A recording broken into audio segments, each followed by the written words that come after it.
Hey, welcome to Jason is a Social Scientist by Mouth Daily. Pill number 197. Dang it to heck. We're almost at 200, and I'm really excited about a new addition to the show. Look I've got an AIDS phone. It's an AIDS phone. It's perfect for the show, right? Don't you think? It's a 7 plus. So it means it's like I got a big screen TV in the echo chamber, the little echo chamber. Dang it to heck, right?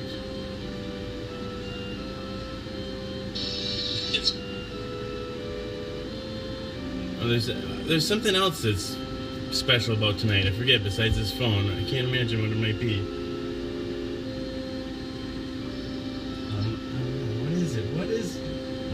Eileen is here. You guys remember Eileen? I'm sure some of you do. She's here a lot. But this is the second time here in person. Woo!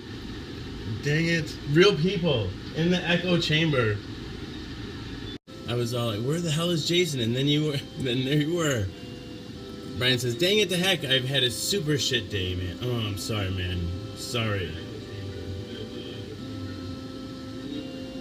Skylar is back. Hey, Skylar.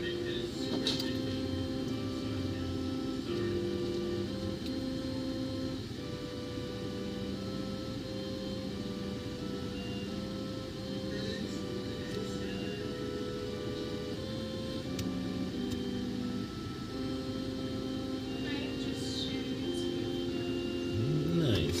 Whoa.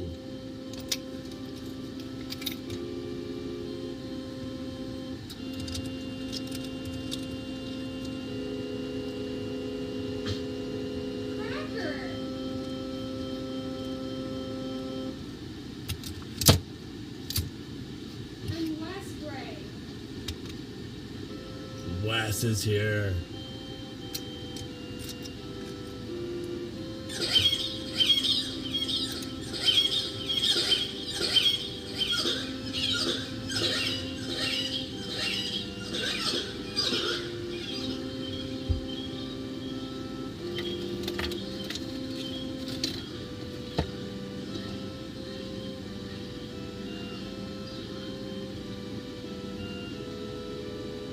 Hey, Shelby. Nicole's back. Those Hidden Falls were beautiful, Nicole.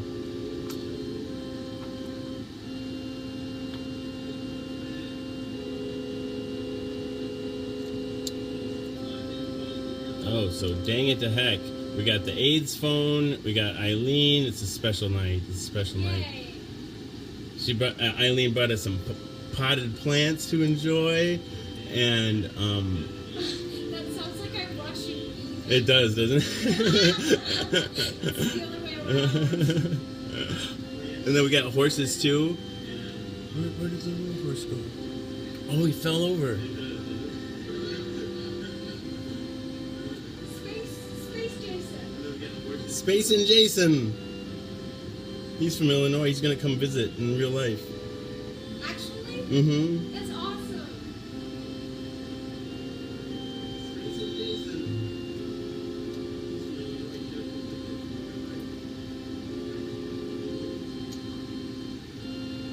Dang it, the heck. Okay. There we go. And then engage fireplace. Oh, that's no good there. It's gonna burn.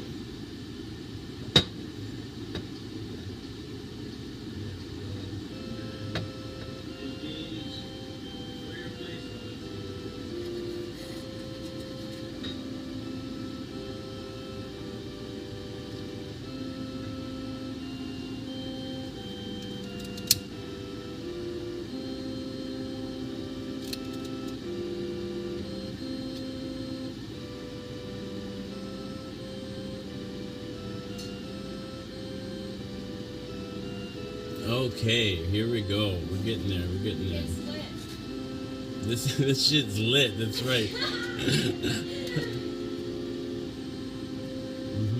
Perfect. Okay, there we go. Oh, and now without further ado, let's bring Eileen up here, and I'm gonna dang the show while she entertains you, or you entertain her. You guys better not be boring. All right, see you soon, Nicole. Be right back. Of course, I missed you, Cracker. Alright, let's see if I can make it up. Look at that. First try. Athleticism. Hello. So, got Jason in the view here. Alright, so I guess Jason introduced me, but if you missed it, I am Eileen, and I am very, very happy to be on the show tonight. And yes, if you have questions, you may ask them. Hello, Skylar. Hello. Hello, Angel. Hello, Cracker. Good to see you. Hi. Hello, people. Also, I want to say, if there are any of my classmates from college who are watching this, can you please make yourself known in the comments because I miss you. I miss you. Hello, Nicole. Is Sophie allowed to be up here? Yeah, I guess so, as long as Okay. she's She's been good. She's been good. And not... Jason's... Sophie, come on now, come on. Yeah. Hey, girl. Good girl. Yeah, how are you guys tonight? Doing well, I hope. Feedback developing. I'm doing all right. I'm just about to dang the show. I'll get out the master dang list. The master dang list. It fluctuates in size and color. And by color I mean the types of groups because they change.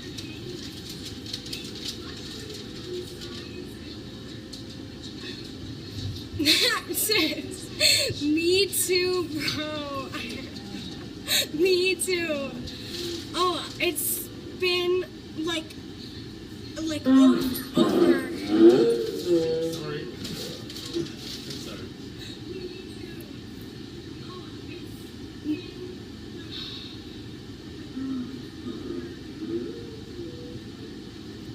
Skylar says, tell Jason to play Still Dre on the piano. Play what? Still Dre? Still Gray. I don't know what that Me means. either. D-R-E. What is Still, that? Still Gray? Still Dre. Oh. Okay, I'm sorry, I don't know what you mean. It's time to... Actually, we got to dang the show anyway. Here we go. We got to dang this dang show. Dr. Dre. He says Dr. Dre. It's copyrighted. Oh, it's copyrighted. They can't. Oh, I get it. It can't do copyrighted music. Hello, Eddie. And now it's time to dang the show. Please dang it with me. And it's time once again to dang this Got dang you. show and dang it and be. For sure we're gonna dang it, right? Okay, we're gonna dang it to the Discordian Society. Can I talk over you? Is that rude? No. Okay, please do. hi, Lizzie, Fox, Jorgen, Aaron, are you there? I love all of you. Skylar, I get it too. Oh, Skylar says to have you listen to it and play the song at a different time. Discordian Society.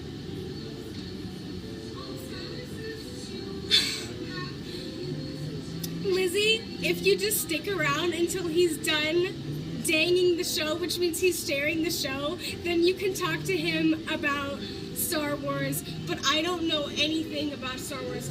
Also, do you have a Darth Vader? Did I see that somewhere? Not readily available. No, His okay, but helmet's you missing. do have one? Mhm. Okay. His helmet's missing. Jack lost his helmet. Oh no. Okay, Lizzie, she's my friend from college, really wants you to know that she really freaking loves Star Trek. Yes! So, Which yeah. series? Better not be Voyager, you're in big trouble. Also, I think she also likes Obama. Call out post. Oh, we're good friends then. Wow. Well, I like Obama. Star Trek. Oh, my bad. Okay, I messed up. She meant Star Trek, not Star Wars. I made a grave error. I'm sorry to offend. She says that she's seen all of the series though, but also loves Star Wars. Star Wars and Pen and Hey, Cracker's a huge Star Trek fan too, so you should be friends. Lizzie and Cracker friend each other, but only if you want to.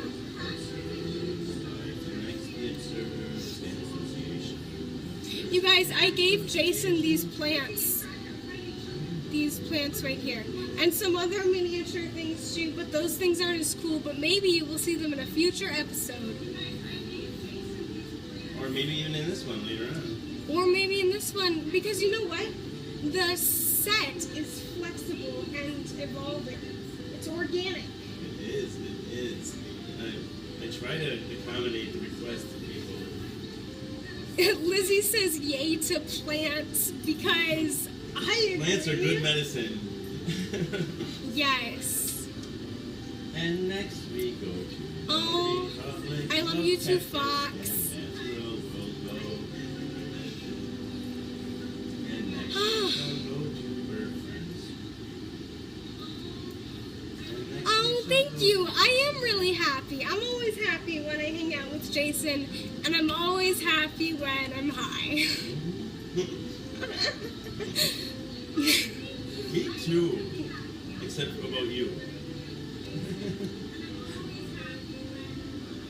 A philosophy is where we'll I got my glasses at the eye clinic. I don't know. I think you're.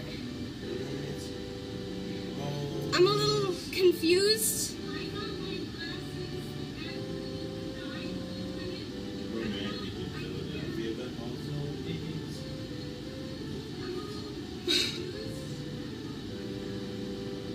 Did you hear the name of that group? It's always romantic in Philadelphia, but also with AIDS. That's beautiful. Oh, Facebook groups are so wonderful.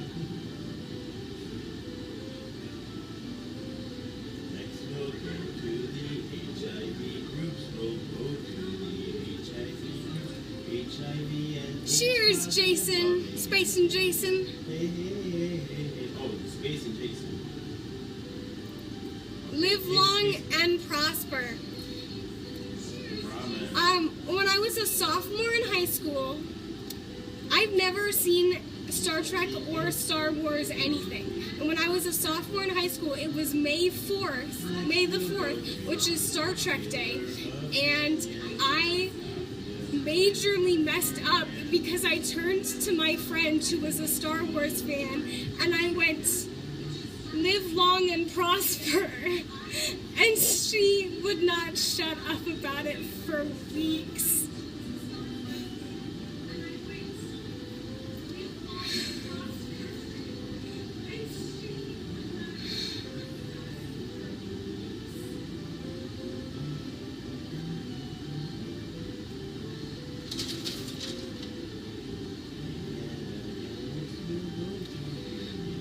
Lizzie, yeah, it was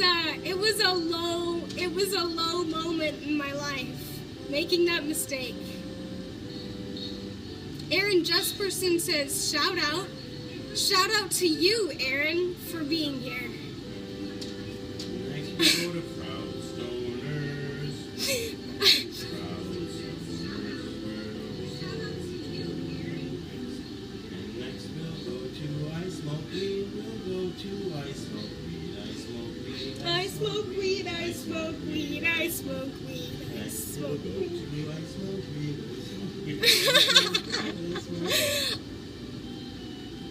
Hey, thanks. I identify as a girl. Thank you for asking.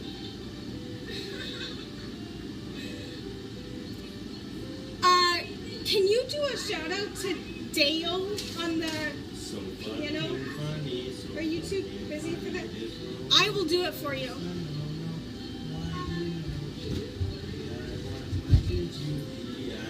How do I record on this thing?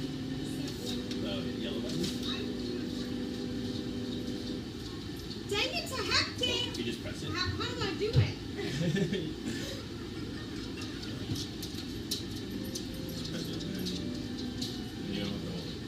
Dang it to heck, Dale!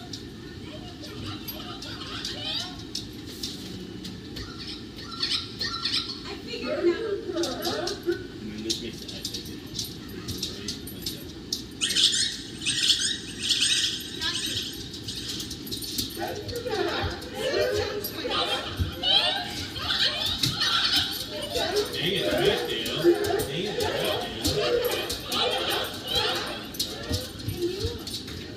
Can you call Sophie over there? Sophie, come here. Come here. Hey, Sophie. We're all trying to get up a ramp.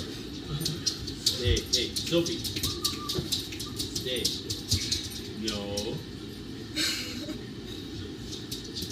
Sophie. No, hey. Hannah wants to know if you're a hoarder. What do you think? Kind of, a little bit. I think you're a collector at this point. I don't think it's because... Sophie! Down. Yeah, it's... I don't think it's dysfunctional. Yeah, I don't know. Do you think it's I don't hoard, dysfunctional? like, trash. That's true. It's not unsanitary. Yeah. I think you're good, man. Sophie, get down there. Down. Ryan says they sent you a song that they wrote you and that you should play it on live stream to help you get your music heard. It's super ambient and something else. Who said that? Ryan something sent you it? I have to check it out. Lizzie, you're gonna have to post your comments again because I missed it and I am not about to reach up and scroll. Next we shall bang into the art groups.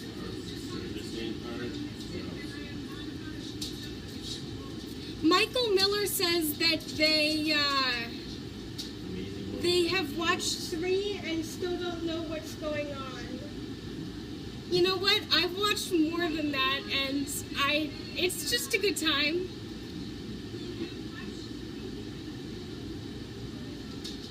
You can try do my spiel. See if you can do it. Okay.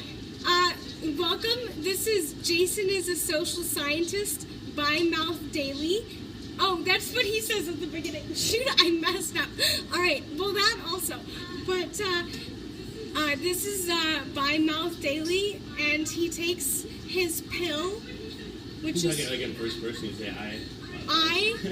It's a show where I take my pill, which is Triamec. Triamec is a once-a-day pill containing 3 medications, abagavir, gubagavir, and lamivudine, or something like that. Together, they work in concert to suppress the replication of the HIV virus within my system. I take this pill live daily on the Book of Face in order to reduce, to put a face to HIV and stand up there in front of my friends, my family, my strangers, and say, "Hi, I have HIV," and how am I doing? Awesome. That's pretty much what I say, right? Yeah, basically. And 196 more times, and you'll probably say exactly what I say. But I think for the first time, that's pretty damn. And I can't believe it made you say I have HIV. My dad, I'm gonna go home. My dad's gonna be like, "So what did you do on Jason's show?" I was like, "Well, I told 123 people that I have HIV." And you really don't. She doesn't have it. I don't have HIV. He has HIV. Stop trying to steal my thunder, Eileen. Cracker says I'm rocking it. HIV positive person here. Thank you, Cracker. I couldn't do it without you. Jason says warm cucumbers. Real confused here, Jason, but good. Sarah asks how old I am. I am 19. A youngster. Almost 20 years younger than Jason. Wow. She's wise beyond her years, though.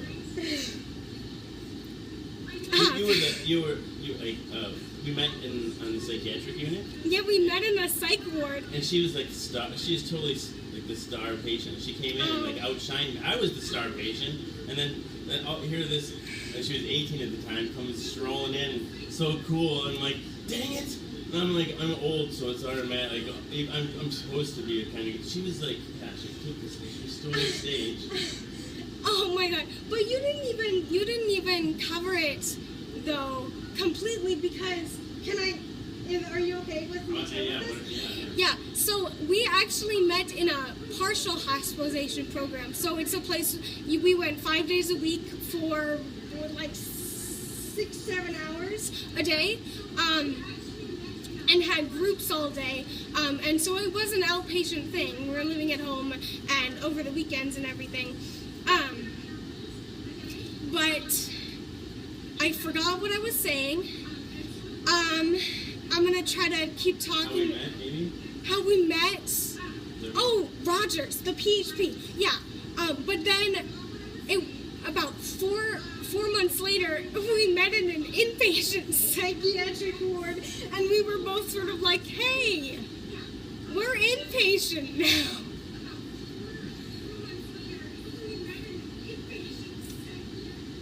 Okay.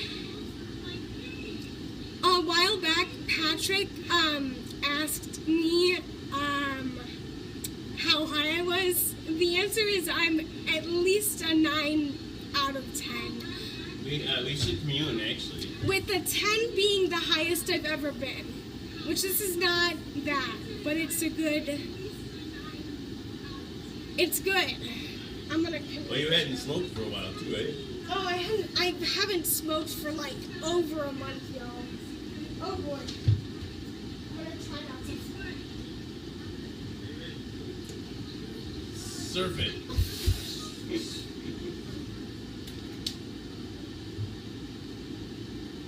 Where are we? I'm almost done danging the show. It's really nice having somebody to distract them while I dang.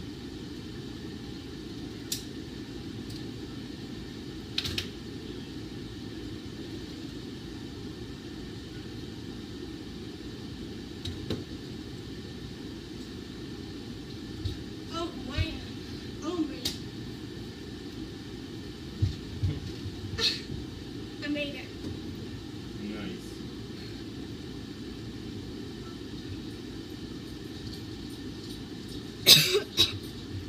Whew.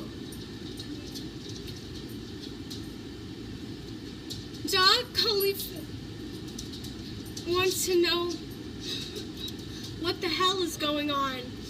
This is... Well, Jason, do you want to explain it's all yours, please. This is By Mouth Daily, a show where this guy, Jason, takes this pill on Facebook, and it helps reduce stigma for HIV, and it's really created a very beautiful little community. So, yeah. And this is Eileen's second time here, and you know I don't get many in-person guests here in the Echo Chamber, but it's last time she was here. At the time, that was the biggest show I ever had. Oh my god! I feel like I've insulted you because now you say that you've been here before. I'm sorry, I misinterpreted. It was just more of a general like, hey, what's going on? Yeah, but I interpreted it as like a what in the heck is going on?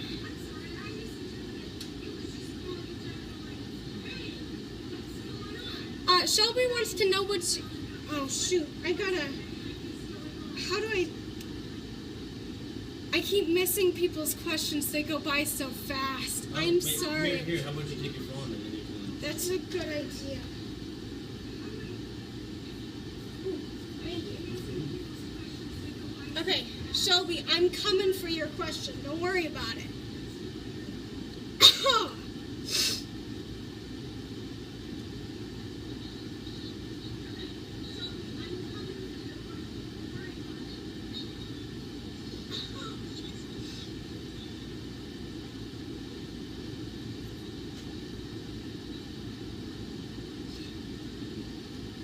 Okay, I missed the question. It was something about what is your preference about using medicinal... I'm guessing using medicinal weed over other weed or something? I'm not sure. She says it's important. I'm really sorry it's not showing up on my phone because I only just pulled up the live stream. I feel incompetent. Hi. You're doing wonderfully. I'm He-Man. I'm strong as can be. I brush my teeth with regularity. Once in the morning and once at bedtime and after each meal. So what's your opinion of using medicinal weed for depression and anxiety and states that it is illegal, especially when you have kids? I get it. What? I didn't hear the question. Okay, what is your opinion about using medicinal weed to help treat anxiety and depression, especially when it's illegal and you have kids?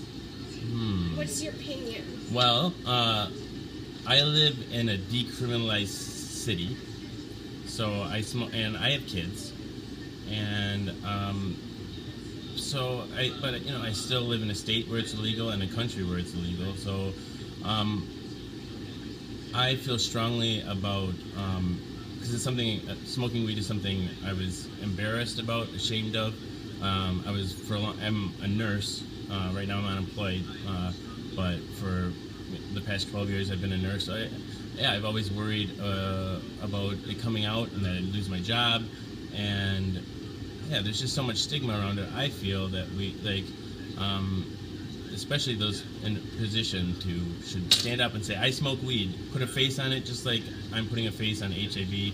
I think the criminalization and the stigmatization of substance use is one of the greatest scourges on society. Dang it to heck! I have an interesting perspective though to something that I hadn't considered before. Is I have a friend who for college who is from a county in Mexico whose county has basically been ravaged by the marijuana trafficking for the specific group that supplies Wisconsin, that's based here in Milwaukee, and was arguing that by Wisconsinites using illegal weed, they're supporting the destruction of their hometown. And I thought that was a really interesting perspective that I hadn't considered before. That's the argument, though, about how people who smoke, use drugs. Well, I mean, you could say the same thing about the iPhone, right? Like forcing people to work in sweatshops. I think that's true. Like I don't know. It's like I think it's a stretch to blame the consumer for really if we're the average weed smoker isn't in a position to change the laws, but like if the laws made sense, those black markets and I don't know a lot of the negative consequences of drugs come from the fact that it's illegal and criminal enterprise is you can't sue your drug dealer to get your money back and yeah. So I distrust that argument. I think because I've heard it. Like, it's more specific to but I've heard that about supporting overseas terror. By using drugs, you're supporting terrorists too. That's true. Yeah, I think that's sort of along the lines where this was. I just hadn't really considered it before. I'm so pro drug. You can't know. I'm just Tripp kidding. says the minerals used in iPhones have something to do with fund something in Haiti. I don't know. I missed it. Tripp disagrees. And Niche says, but now the doctors are the dealers. Well, that's the way it should be. I feel like all drugs should be legal and that you can get them through a prescription. And although that is very easy to abuse. Yeah. Sorry, never mind. What, are you responding to them or are you responding to me? I wasn't sure. You, but I forgot what it was. Yeah, I'm too high for this. I feel like people how many billions of dollars have we spent trying to stop people from using drugs and put the people that deliver the drugs in jail, and people still find a way. People are going to keep using drugs, and I'm really into harm reduction. I feel like if a doctor did prescribe meds, like the doctor can be like, I don't recommend this. This could be dangerous, but like if you're going to do it, you should. You can give you the naltrexone or whatever to reverse opiate addiction. Can give you the warning signs of like if you need to seek medical attention. They can give you clean needles. They can and I think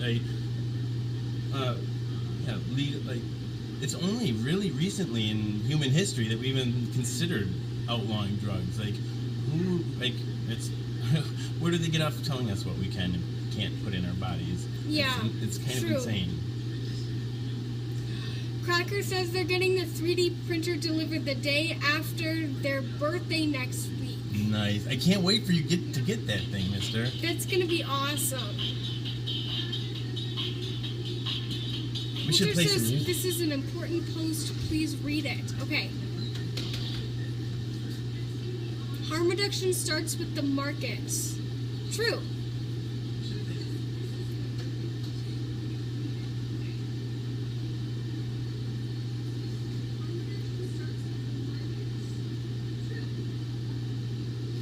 Jason says, I look forward to getting your way soon. Adjust the slide. I think he's talking about the ramp here. How would you like to adjust it there, sir? Oh, you leaving, Shelby? Good night. Good night, Shelby.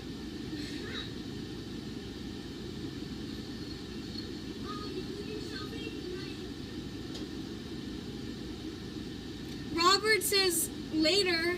Goodbye, Robert.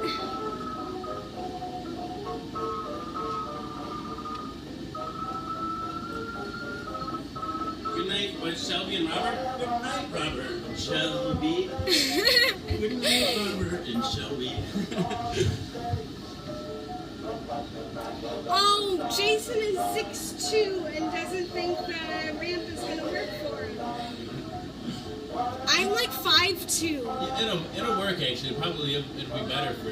Well, I don't know. You might have to duck a little bit. Good night, Robert and Shelby. Good night, Robert. Good night, Robert and Shelby. Good night, Robert and Shelby. Good night, Robert and Shelby. What's that?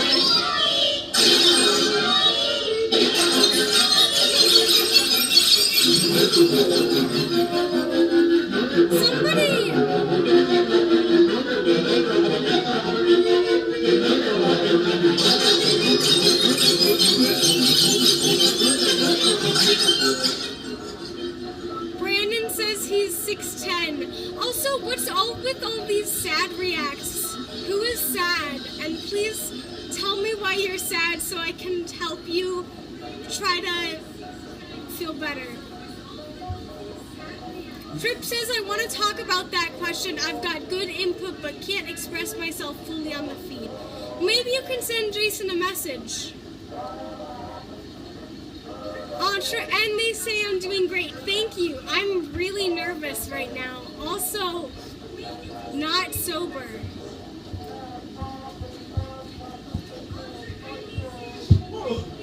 Mr. Care, I don't know how to say your name, but I'm really sorry that you're sad.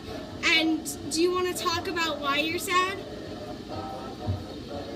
Calvin says he's sad that I'm on the internet. I'm really sorry, but there are 115 people watching this, so I'm just saying. Yeah, come on, Trish, come on down.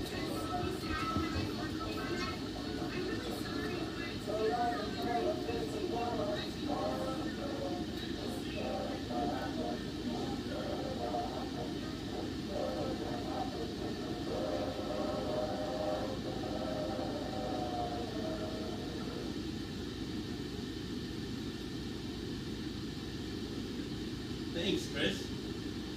Drake is so confused. Coulter is Me sad. too. Trip wants to know if they should call you. Yeah, you can come. We'll call you. Let me take my pill first, and then I'll give you a call. We bring you into the second hour.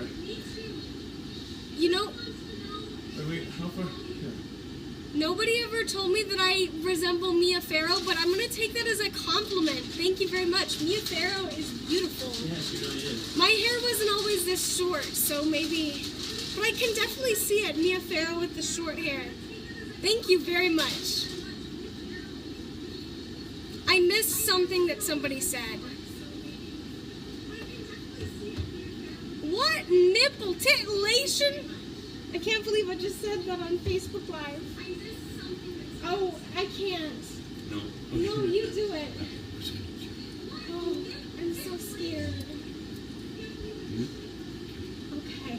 Guys, I'm scared of a mask. That's how high I am. Dang it, the heck? Hi. Here, you be masturbator. It Velcros. I'm good. No, you be masturbator. It works better, I think. It's a better bit if you're master. Hi, I'm Beta Vader. Hello? Whoa. Hi, I'm Master Guys, I'm watching these Vader. What do you want me to do? because my grandma's there. Dang it, the heck. Yeah. Dang it, the heck. I always feel so inferior next to Master Vader. Hi, I'm Beta Vader. Vader told me to step up. Dang it, the I heck. need some motivation. Dang it. Dang it to heck. Right the heck. Dang it to heck. Dang it the heck. Where's our chicken? You should choke this chicken, don't you think? What? Get it! Get it! Get it, Master Vader! Just like this. It's the Force. It's the Force. You're using the Force. There we go. Like, just like that. I get it. Okay, you got it. Now shake your hand. Dang it, the heck. That was so much. I was not ready. I had no idea. No, that was good, Master I Vader. had no idea what You're I the was best Darth Vader this Echo Chamber's ever seen. Dang it, the heck. Put a shoe on you, doing. gingerhead. Shoe on gingerhead. I'm gonna wear this shoe. I wear this shoe in this I don't house. Guys, I don't I'm even. the shoe king. I don't even have red hair. It's just the weird lighting in here. There's like a heat lamp right here.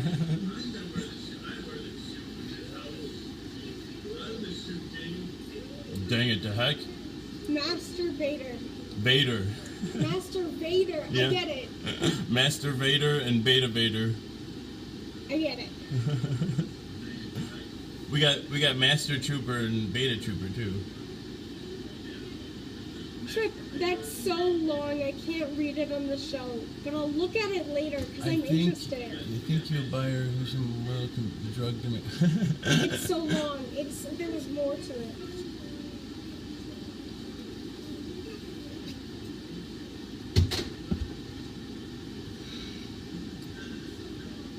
Steve asks, "Who's this?" This is Eileen. Hi. She's a friend of mine. Yay! On the show. This is her second time in person here in the Echo Chamber. And the best time, also. The better of the two. You think so? You Yes, have more fun. I'm having more fun. Yeah, just get more comfortable. Although Yes. I cooked such good food the last time. Remember That's that? true. That was good. I grilled that day. But you know what? My mouth tastes like shit anyway, so. Hi, Steve. Hi. Has anybody actually danged it all the way to heck?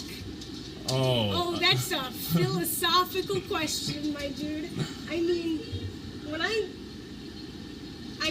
think about danging it to heck, I think about dying and going to hell, which is my interpretation, but also I'm a suicidal person, so I think about death a lot. I've never been all the way to heck. No. I danged it pretty hard, too. Me too, bro. That's how we met. Yeah, Steve. He's new to the show, but I really liked watching his live show the other day. He's a writer, and he was writing live, which was really cool.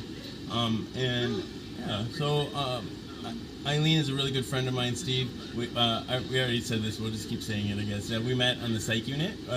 Well, first it was a partial hospitalization we met at, and that's it's basically like 6 hours of group therapy every day for 18 days. And then we're like I think I was really impressed with her when I met her, and then like a year later, we both met at we saw each other at UW inpatient psychiatric unit. We just both happened to be there, like so we just tend to have psychiatric crises at the same time. We're on the same. We're on the same cycle. Yeah, right, exactly. Which I literally have double depression, so I have sort of like a cycle. Yeah, I guess so. I don't know. I guess I do too. I don't know. Who knows, man? There's not enough data points for me. Except for the part where I stayed out of the hospital for 3 years. I don't know what that was about. Yeah.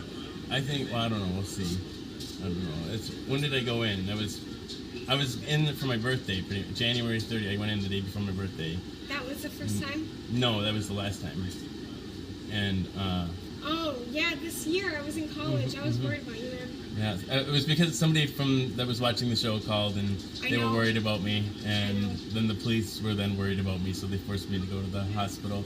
I wasn't making any overt threats, and I wasn't intending to commit suicide, but yeah, I guess doing whippets live is enough to be like, well, I don't know. And I was talking about suicide, but like, I don't know. You literally made one that was called like Jason is a social scientist. The suicide is. Did it? Yeah, that sounds like me. I watched it and I was like. But it was, that one was like not even a drug-fueled one. I think that was probably maybe a legit. Yeah, I don't think you were high. Yeah, because like part of the show is really about embracing the stigma of suicidal ideation. And, fuck this shoe! I can't do it right now. I need something to drink, and then we'll take the pill. And then, well, you'll take the pill. Oh yeah.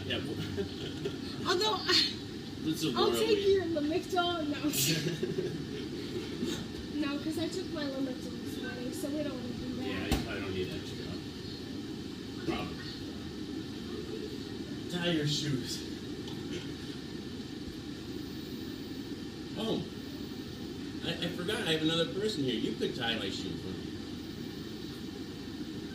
I don't know if I can. You can't do it well? What? Tie my shoe under my neck here? I can try. Alex wants a chicken dance.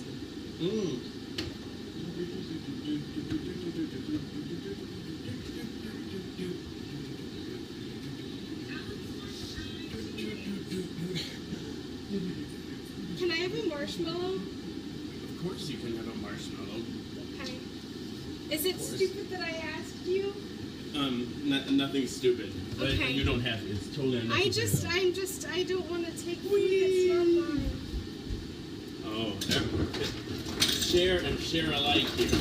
Would you eat a marshmallow soaked in wine? Because I would. I try it. Although I'm not a big fan of either wine or Yeah, marshmallows. me But neither. maybe they'd be good together. Maybe.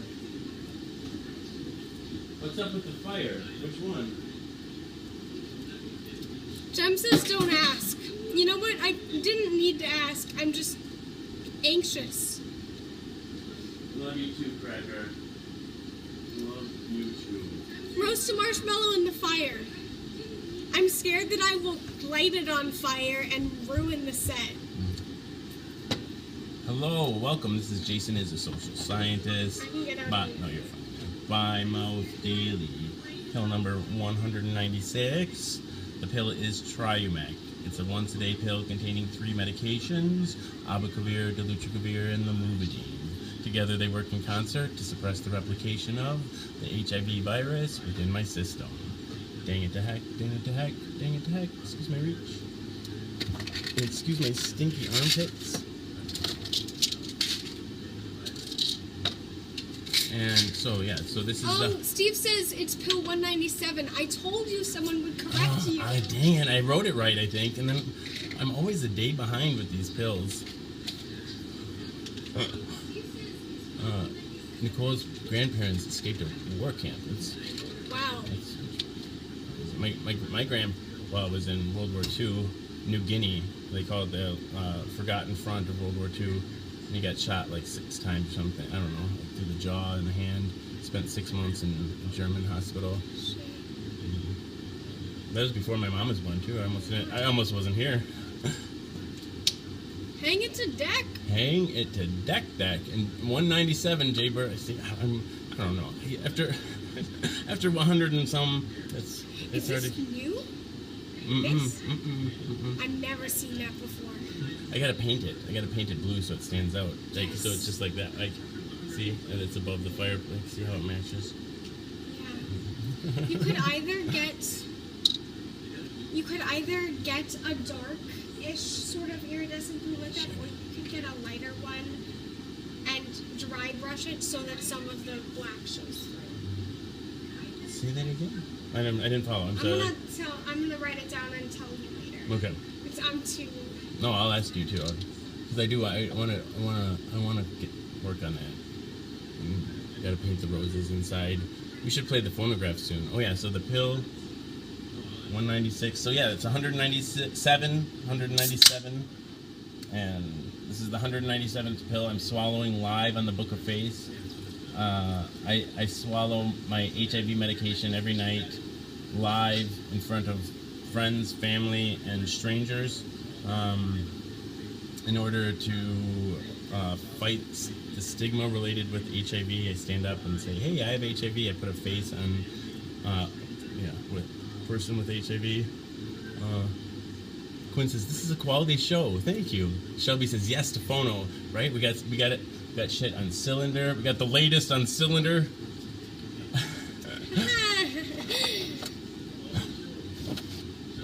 Edison Gold Mold Records echo all around the world, and they continue to do so over 100 years later. People echo around the globe more than they ever have. Right here. Jason. 197 down the hatch. Good night, Jason. Good night, Jason. Space and Jason heading to space. Jeb Bush. Wow, never thought Jeb Bush. Wow. Hey, I'm honored. You're probably the best one of the Bushes. Once I agree. Wants to know how long you've been taking Tarmac. I've been taking it since, I was diagnosed in August of 2015. I took Complera for 3 months. So September, October, November. Since November, roughly, of 2015. When I met you. Yeah, that sounds about right. Yeah, because Complera you have to take with 600 calories. And I people who watch the show know I don't take the pill at a specific time. And so I would eat a meal and then I'd go out to eat and wouldn't have my pill with me, and then whatever, and then I'd have to come home and then eat another 600 calories. I was getting chubby. Mr. Gorbachev, tear down this wall. Nicole says, "I'm going swimming too." Nice. Nice. I love swimming. I do. I really love it. I like being in the water, but I don't know how to swim. Embarrassing facts come out late at night on Jason's. You don't know how to swim? Nope. Well, I'm going to teach you how to swim. Oh boy, it's too late for that. It's never too late. Shelby says you were diagnosed after being married and having kids. Sorry, I'm new here. Yep, that's true. That is true. I was married in October 31st, 2007. My kids were born in February of 2010 and April of 2011. And my last negative HIV test was January of 2015, and my first positive one was August of 2015.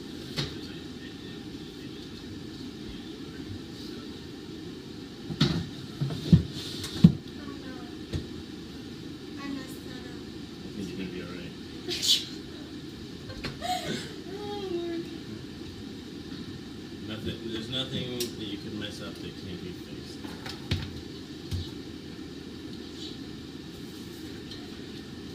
Ooh, that was.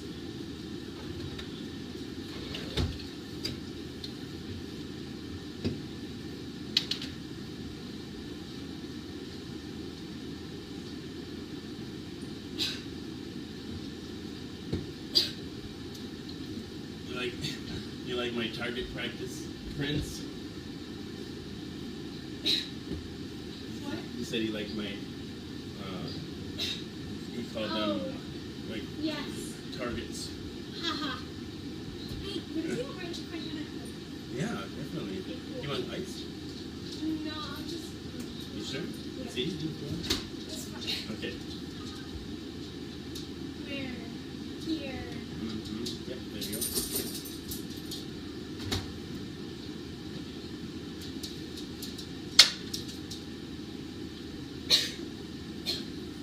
Thanks, Jim. Levi says Obama was a cuck. I'm a cuck. Cuckold. I have been. No shame in that. I don't know if that's really true about Obama. Do you think that's really true? Me? No, I was talking to Levi. I don't know what I think. Actually, I don't think. You don't think other men fuck him with Michelle in front of him? That's what a cuck is. No, I do not think that. It's possible. I think it'd be sexy. I'd pay to watch that.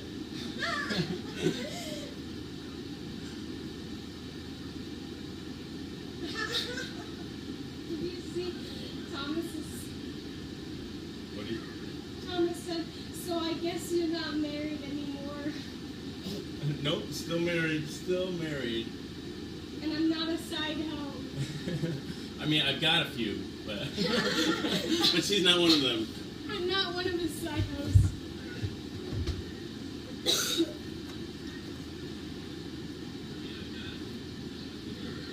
What in hip gyration? Woo. I'm not gonna do that. Hula hoop. What aren't you gonna do?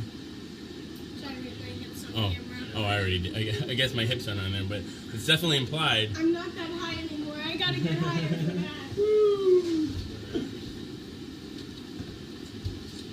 Okay, so we're gonna play I've Taken Quite a Fancy to You.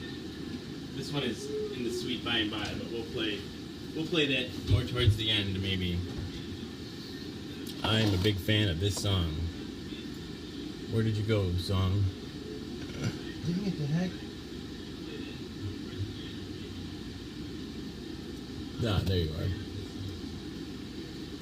So yes, this is I've Taken Quite a Fancy to You, number 801, duet. Jones and Murray. It's Bill Murray. I don't know what Jones's first name is. Patent July 29th, 02. It's one of those millennial songs. No, it's a 1902, probably. Dang it, the heck.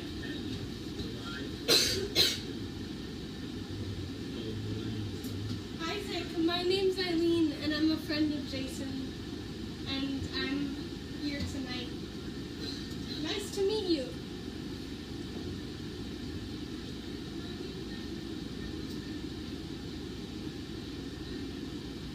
Parker says that they too are a fan of that song. Nice. Wow. How can you not be? It's so cool. I like the music that you play. I'm limited by copyright, but I mean, Yeah. but that's kind of good though, because it means you're not going to hear It's it. unique. But yeah.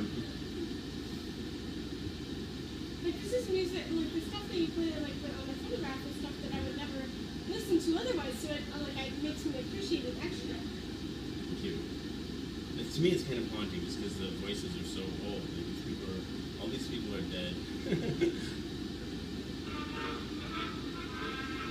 Nicole says, this isn't fun anymore. Who is ready to make one of these channels with you? Well, that's real nice, Nicole. This show sucks, so I'm going to go make my own. Who wants to go with? I'm sorry.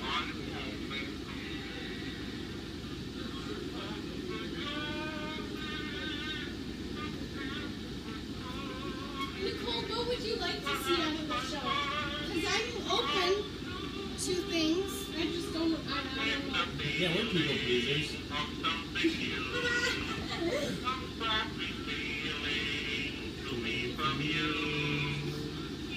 Sensation is admiration. Wish you'd tell me what to do. taken quite a fancy to you, dear. I'd like to paddle your canoe. I'm not ignoring you, Nicole.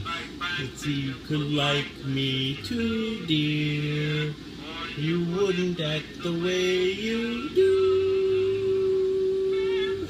And in this wide, wide world, dear, whose tootsie wootsy I would be, if you'd only take a fancy dearly to a fancy little girl like me.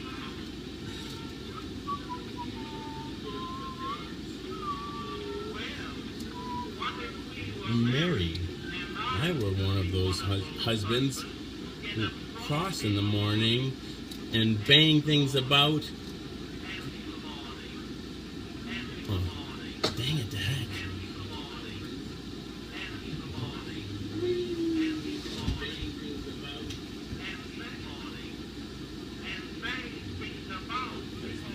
Coffee was cold.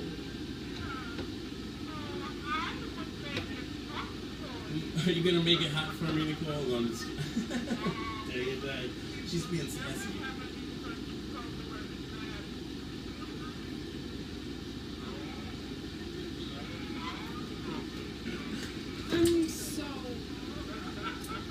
Nicole was on the show the other night. Oh, fun!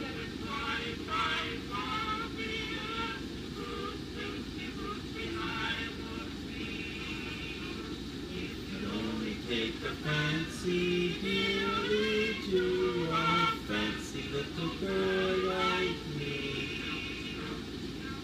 And Nicole, everyone is special here in the Echo Chamber. Every single person.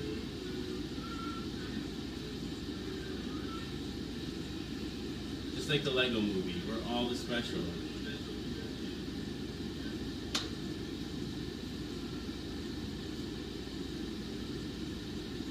So now what? Let's show them the other stuff that you gave me. Yeah.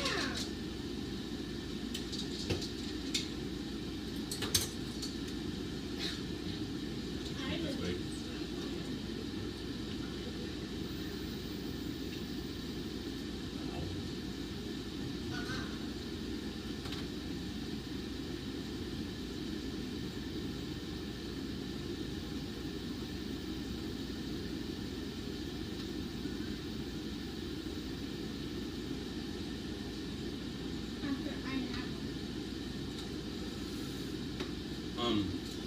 How about we go up there and then I'll hand this stuff to you and then you tell us about it. If you know about that. Okay, can I like introduce it first? Mm-hmm. Yeah. Okay, I'm gonna try to run up here. Oh, I made it.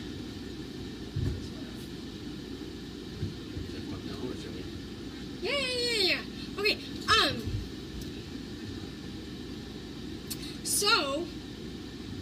so last night when I was watching the show, I knew that I was gonna be coming over tonight.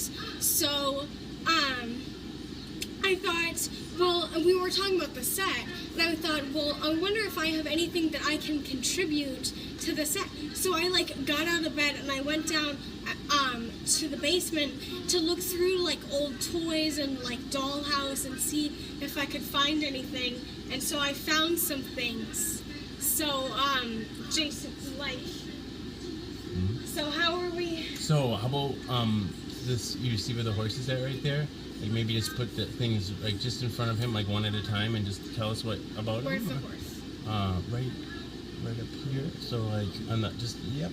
Pat, he's right there, and then Can you please? Mm-hmm. Help me? Oh, I get it. I'll put it down. I see. Okay. And then you can just move that one forward, and then put the next thing. But you can tell us so we got the Do you Okay. So now what?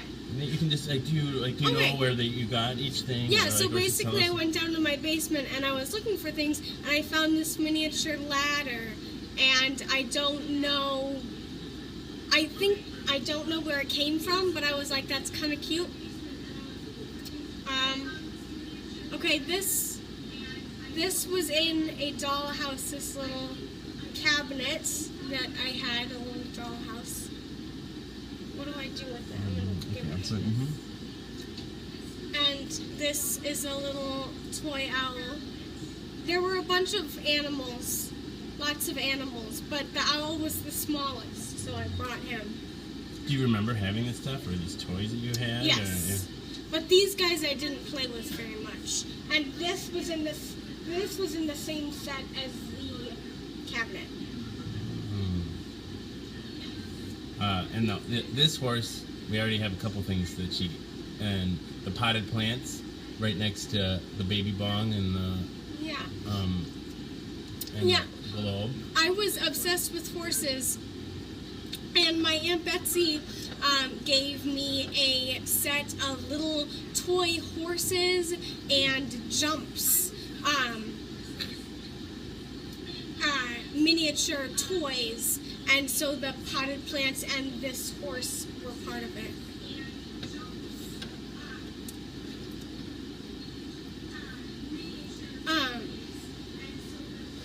And the dollhouse that Jason is putting up right now is actually a miniature version of a regular sized dollhouse and dolls that go in it. So I thought, I brought the mini, but they look just like each other. The owls are not what they seem.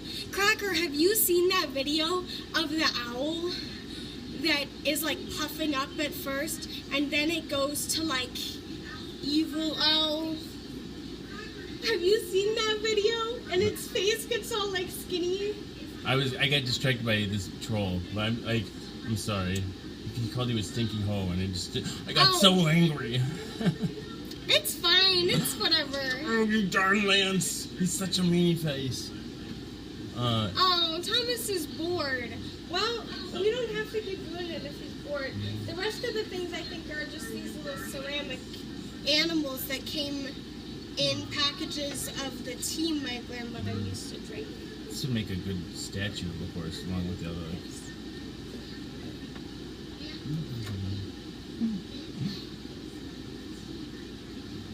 Twin Peaks reference. No, keep him on his toes, Nicole. No, I'm just. We love the trolls here. At least we, as the royal we. Yeah, I attract the trolls. Here, take it. No, they've been. I share the groups that are filled with them. I invite them here. Where should Owl go? Yeah, right up there, but next to Bush. Wise old owl next to him. There we go. Yeah, maybe a little bit forward and closer to him. Yeah. Oh, they friends. Maybe you can teach him something. Yeah. Thomas is a nice troll. Oh, thank you. Hi, Thomas. Like, I don't know. I don't know any good jokes. Yay for the weekend. Get to see the whole show. That's awesome, Damien. Steve wants to know how old you are. You already said once. You're 19. Oh, I'm 19. I turned 20 in like a month, though. Ish. Month and a half.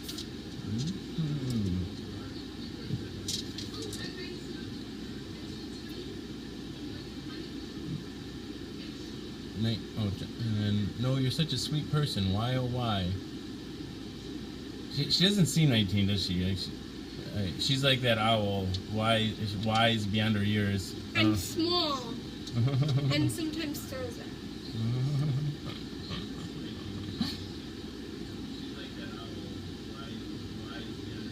I can't tell how old people are either. I'm terrible at it. I just don't even try. Hey, Justin.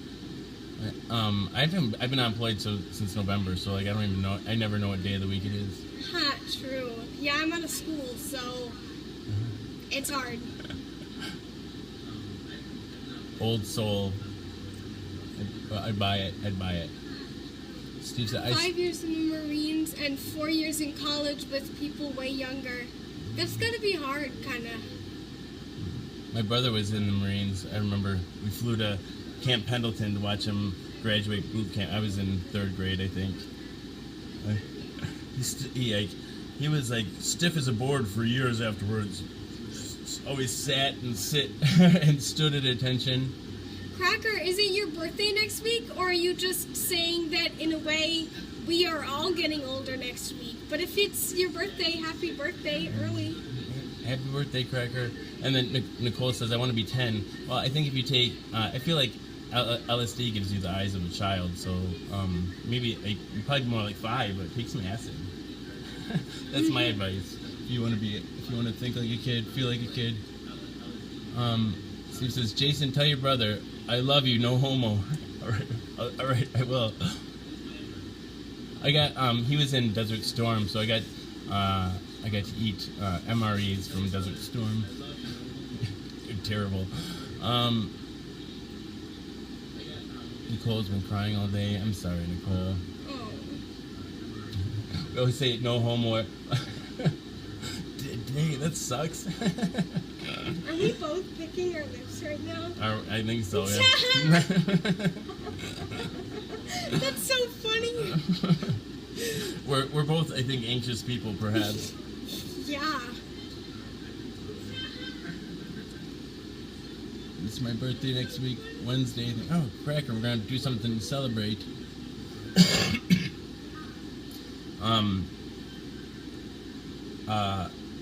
Like LSD does, like I think that some people really do. I have a theory, but I've never known a kid until they were old. But like as a CNA, I used to work with elderly people that seemed perpetually young, and I work as just having experience with kids. Like I've met little kids that seem exceptionally old for their years, and I feel like there's a correlation. I feel like the old people when they're young, and the people that are young when they're old, I think they're the same people. Like I think they're just them. I don't know. And what? Drink some bleach. Oh boy. They're creative. He's creative. Wow. What a night. And Hitler did nothing wrong. And what else? What else you got to say? What? Vote Trump. I work with the elderly Lao, and I see exactly what you mean. Thanks, Lily. Lance is a mean troll. I agree. You guys, thanks for agreeing with me. Yeah. Yeah, I wouldn't drink bleach ever. And No. that's saying something. Yeah, that's gruesome. That's a gruesome way to go. Not about that. You're still ugly. Lance, how could you be so cruel? You know? I'm way too high to let that bother me. I don't even care. How are we gonna win this dude over? I don't know. Usually I can win these trolls over. He's gonna be my best friend pretty soon. Dang it, heck! Ooh. He's not mean, he's just not talented. I think he seems like a bully, right? And bullies are usually bullied themselves. I bet you his mom or his brother or his dad was mean to him, or he had a really rough time in school. Maybe it's like some sort of thing that makes him stand out. Who knows? Joe asked if we were a couple or just friends. We're just friends. He's married. I'm 20 years younger than he is. And aromantic. That's a lot of reasons. Only the last one's really relevant because Fair enough.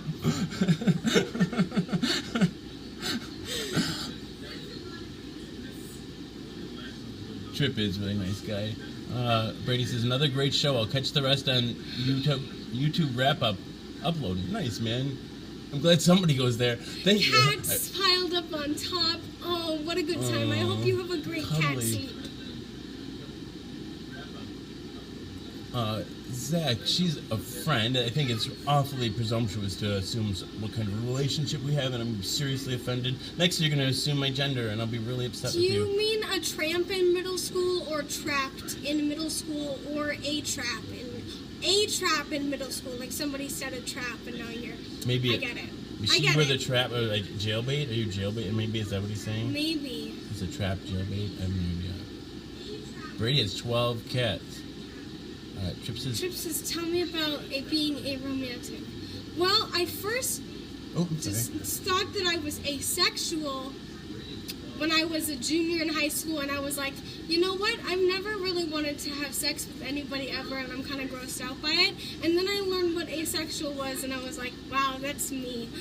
And then I realized that I'd never really had a crush on anybody either, and that I'd sort of like made up crushes when I was in middle school.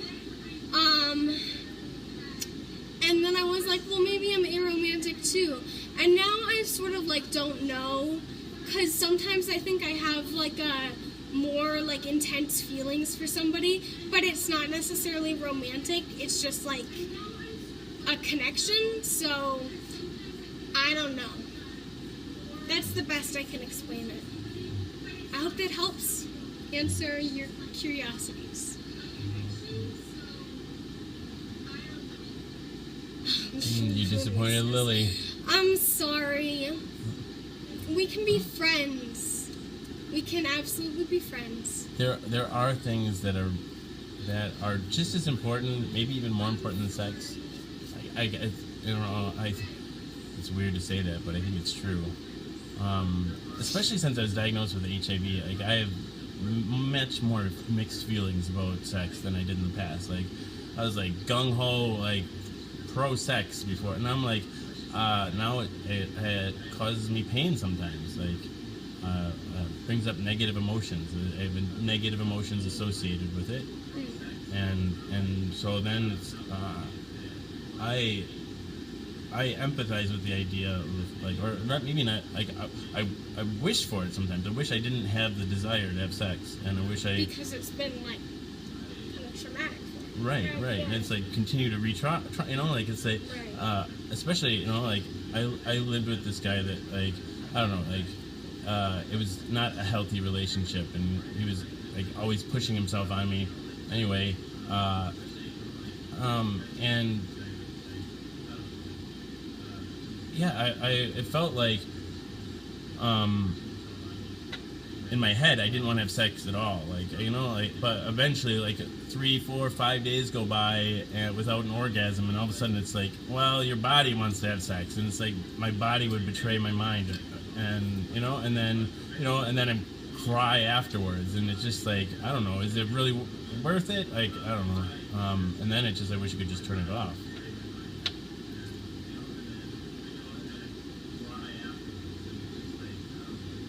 Thomas Drager says, "Did you cheat?" Like, I hate that. I hate it because it's like a game. Like, I don't know. I guess you could probably say technically I did. I foreshadowed it though, certainly. About 6 weeks before I had sex outside of my marriage, I went to my wife and I told her that I wanted to start exploring like my attraction for men, right? I wanted to start having sex with guys. And I asked her to come back, you know, like to think about it and to come back and talk to me. And then about 6 weeks went by and nothing. And then she ended up going, you know, at one point she had some substance abuse issues. She had trouble with alcohol. And then, so like that's kind of what led to the trouble in her marriage and made me want to even step, you know, like our relationship was really on the rocks. And so yeah, she ended up going into rehab. And while she was in rehab, you okay? You okay? Yeah, I just. You need to get down. You want to? No, I just need to eat. Okay. And so yeah, while she was in rehab, I had sex with a guy, and she found out right away, and you know, and then after that we had an open marriage or open relationship. It's been rocky. Yeah, honesty is important to me, but I use that, like my anger. I was really angry. I don't think I would. I've been a serial monogamist my whole life, and for the first 7 years of my marriage too, I was monogamous, and I never envisioned. You know, my wife always knew that I was attracted to men, because I told her before we were even a couple. But I never envisioned pursuing it until our relationship almost became untenable. I'm not sure I regret it. It's been traumatic, but like I don't know. Can I say something? Of course. Lily shared a little bit earlier something up there that I wanted to acknowledge, and that I'm really sorry that that happened to. And I also don't want you to take this as me pushing something on you, but just as information. I know people in the asexual community who identify as asexual because they don't have like a sex drive, and I also know some people who identify that way because of past trauma. And I think both are valid, and it's all up to the person. But like, if that's a community that you can identify yourself with, that's a thing. Because I know that I felt super validated when I found that community. No. Mine's down there. That's up there. I think that's yours.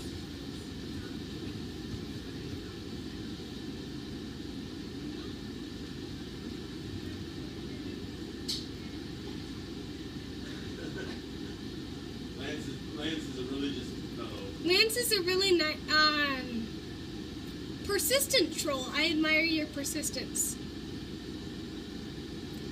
Oh, Lily, I hope it's not a bad breakthrough. I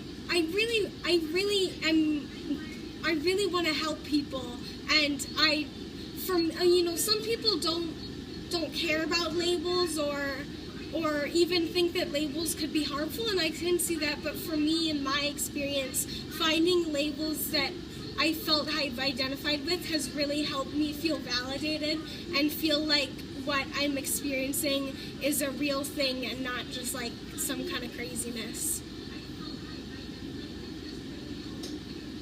So, I love you.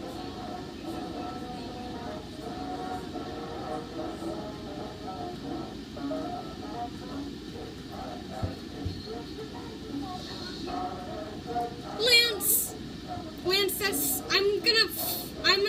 I can tolerate some trolling, but I'm gonna step in there. You don't tell somebody to fucking do that, man. You can't really tell people what to do, though, because we don't have any power. I guess we could block him. That's true. But we can say, I'd rather you didn't. I really... The only reason you can tell him that. It's just that when he continues... I know, it's not gonna do any good. I just had to say something. That's a line for me. I never draw lines in the sand that I can't. Unless I could, but I don't block, so like that tool's out of the. Well, I'm sorry if I drew a line on your show. No, you can draw any line you want. I just tell you that's for me. I'm glad you said something and say I don't know what to do with people. Like, no, really I know you can't do anything. I said that for me. I just kill them with kindness. And yeah, you're right. I gotta take a hit. I'm getting too sad for this.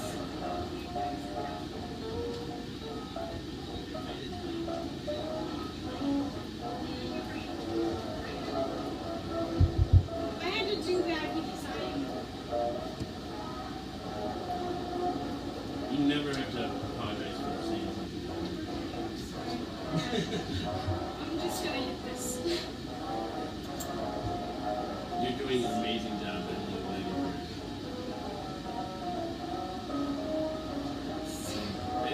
I like to talk about trolls, especially talk about Lance like he's not even here. That's rude. I just like being passive aggressive.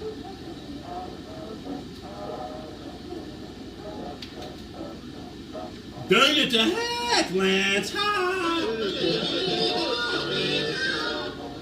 Bring it to heck, Lance! Ha! Bring it to heck, Lance! Bring it to heck, Lance! Bring it to heck, Lance! Ha! Bring it to heck, Lance!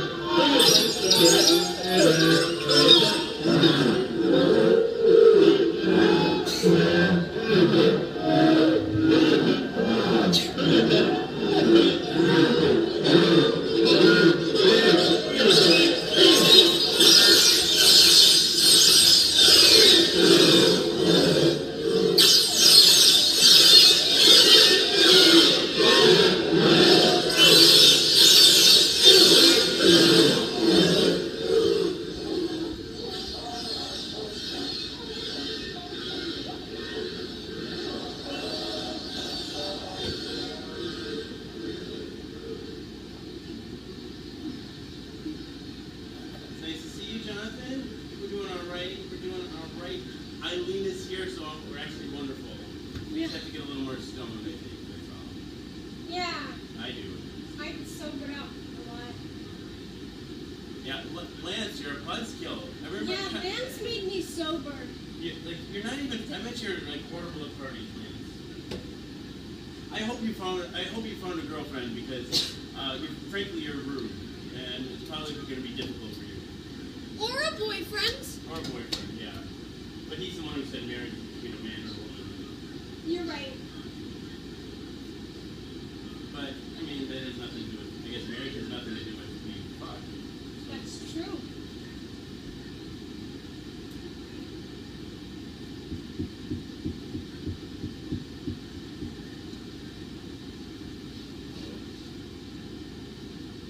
Let's need to listen to a new record. Yeah.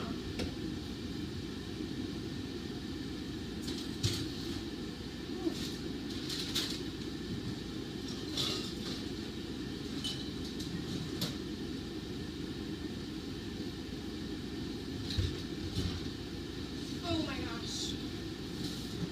Give me strength. All right, I've got 3 records. I'll read the choices. Okay. Should we listen to When I Grow Too Old to Dream? I Can't Give You Anything But Love. The Mockingbird. Or The Last Rose of Summer. The Mockingbird sounds intriguing. Try her out.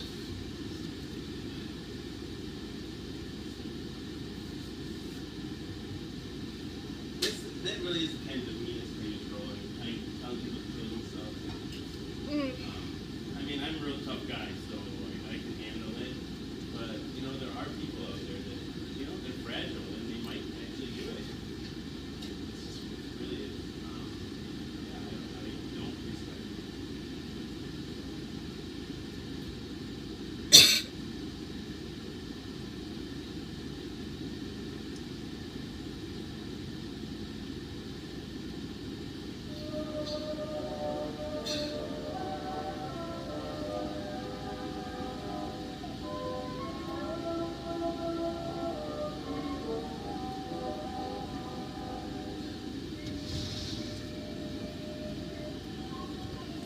Positive vibes. I agree.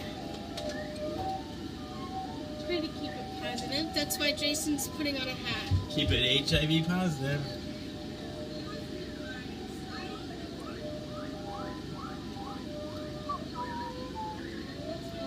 Sounds like birds chirping on a Looney Tunes card. I like it. Mm-hmm. Benji says there are only 2 genders. I don't even believe it. Gender is a construct. I don't believe it. And me personally, I don't believe in gay or straight or bisexual. Even though I say bi mouth daily just because it's wordplay. I think people are just people. That's why I prefer to think about it. And we're all queer. Because to me, queer means weird. And I think we're all fucking queer. Especially you straight people. Like straight people.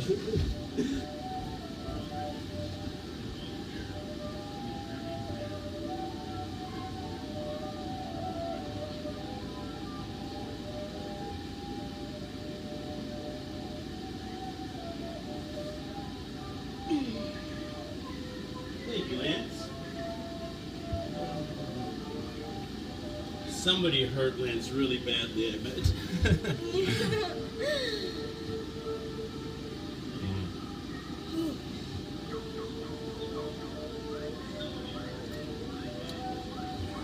I like to say that every comment's a bum. All your friends know you watch Jason is a Social Scientist, Lance. True. Lance might be drunk or really young. I bet you he's one of those teenage trolls. They seem especially, I think it's all that testosterone.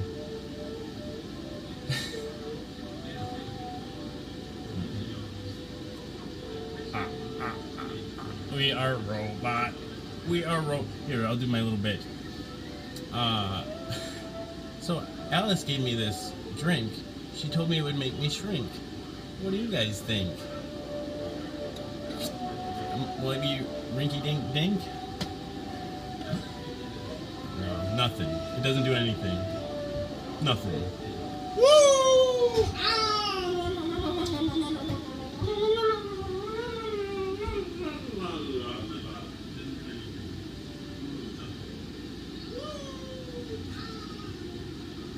Now I can live down here in this little box. Where'd he go?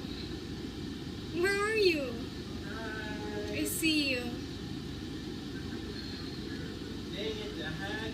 Let me out of this box. I'm gonna break the fourth wall. I can quest my way out of here. Dang it, the heck. Here we go. Put him up, put him up. Dang it, Dad. Alright, that's my shrink bit. I want to do something like that with the Wicked Witch of the West and pour water on me. I'm melting, I'm melting. What a world, what a world. Trip, let's bring you in. Trip was going to come in. It's after... Okay, I have to go sit down. Yeah.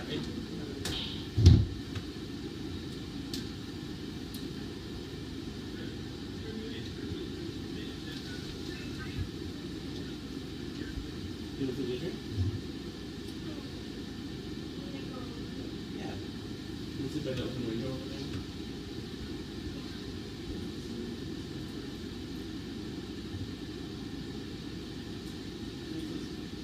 What's new with the show? Not too much. I got my AIDS phone. I got a new AIDS phone today. Product red.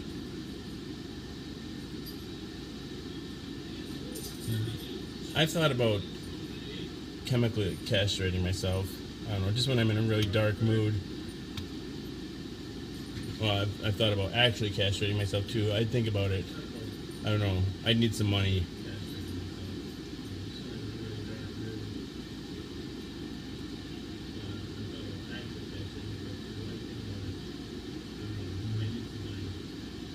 I'll suck Lance's dick. Cole tells Lance to suck a dick. I'm like, well, I'll do it. I'll suck his dick. Maybe it'll put him in a better mood.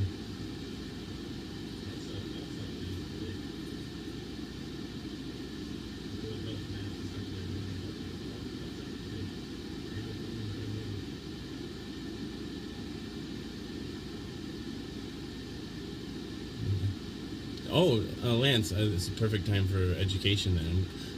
I guess you don't know about the latest advances in HIV treatment, but actually a person that's HIV positive, when they take their pill every day like I do, and you can go back, I do a show every day and I swallow it live. When I take this medication every day, I maintain a undetectable viral load, and by doing so, I render myself not contagious.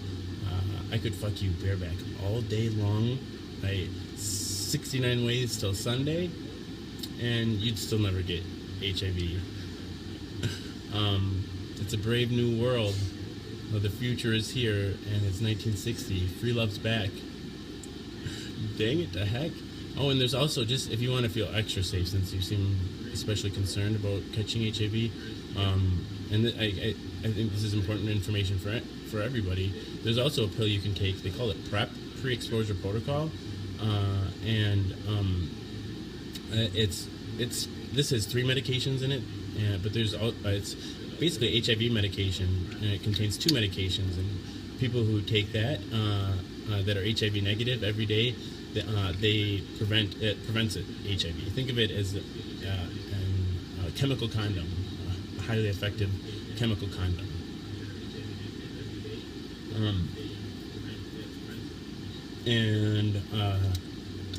So yeah, that's pretty cool. I wish I had typed. Part of the reason for doing the show is like I want to educate people, right? Like all I had to do was type HIV in the Google search box, and I would have found out about PrEP, and I wouldn't have ever caught this virus, right? And I could have still had like all the kinky sex that I wanted to have, and And what?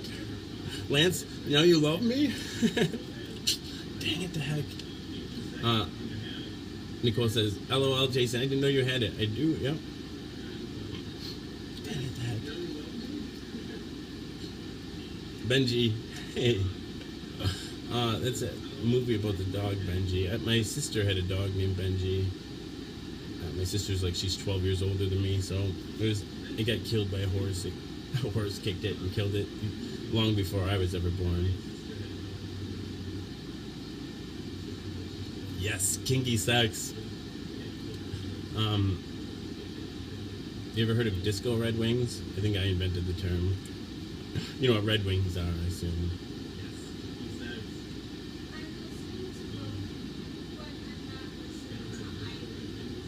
Are you okay? Yeah. There's so many of us. I really like the toaster she got me too. I got a toaster. Eileen gave me this toaster. I need some bread for it though. Eileen's just taking a little break. She is right over here. Down here, there's a couch below Harambe. I don't know what that is. Serene, how are you? Have I ever inserted anything? No, I've had things inserted in my penis. I had surgery and had catheter placed. Not comfortable. I don't want a sounding. I never want a sounding. I just remember when I woke up from surgery, you know, because when they put it in, I was already out. But I woke up from surgery, and I should have known better because I felt like my bladder was full. I didn't know any better. And so the nurse was like, well, you know, I guess I'll take it out. So she pulled it out right away. And then I was supposed to pee, and I have like a shy bladder. And plus, I think just the trauma or whatever, I just couldn't pee. And so I sat there, and they had to reinsert the freaking catheter. And it was uncomfortable. Yeah, they really do suck. Some people get off on that, though. They take metal rods and just plunge it.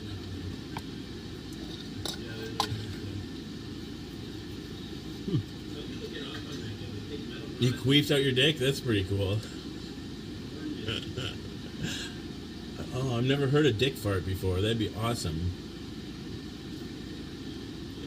Bucket list. Let's play another Cylinder. I really like In the Sweet By and By, that one as well. Let's play that.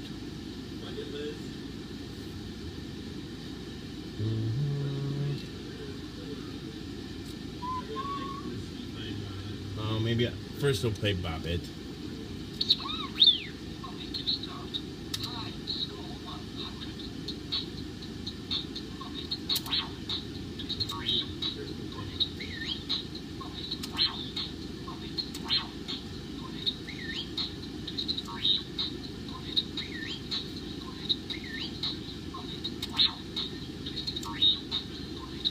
Trip, we'll get in. Right after this. But you still want to? Here, let's just, I'm going to assume it. And you don't have to answer if you don't want to. To start.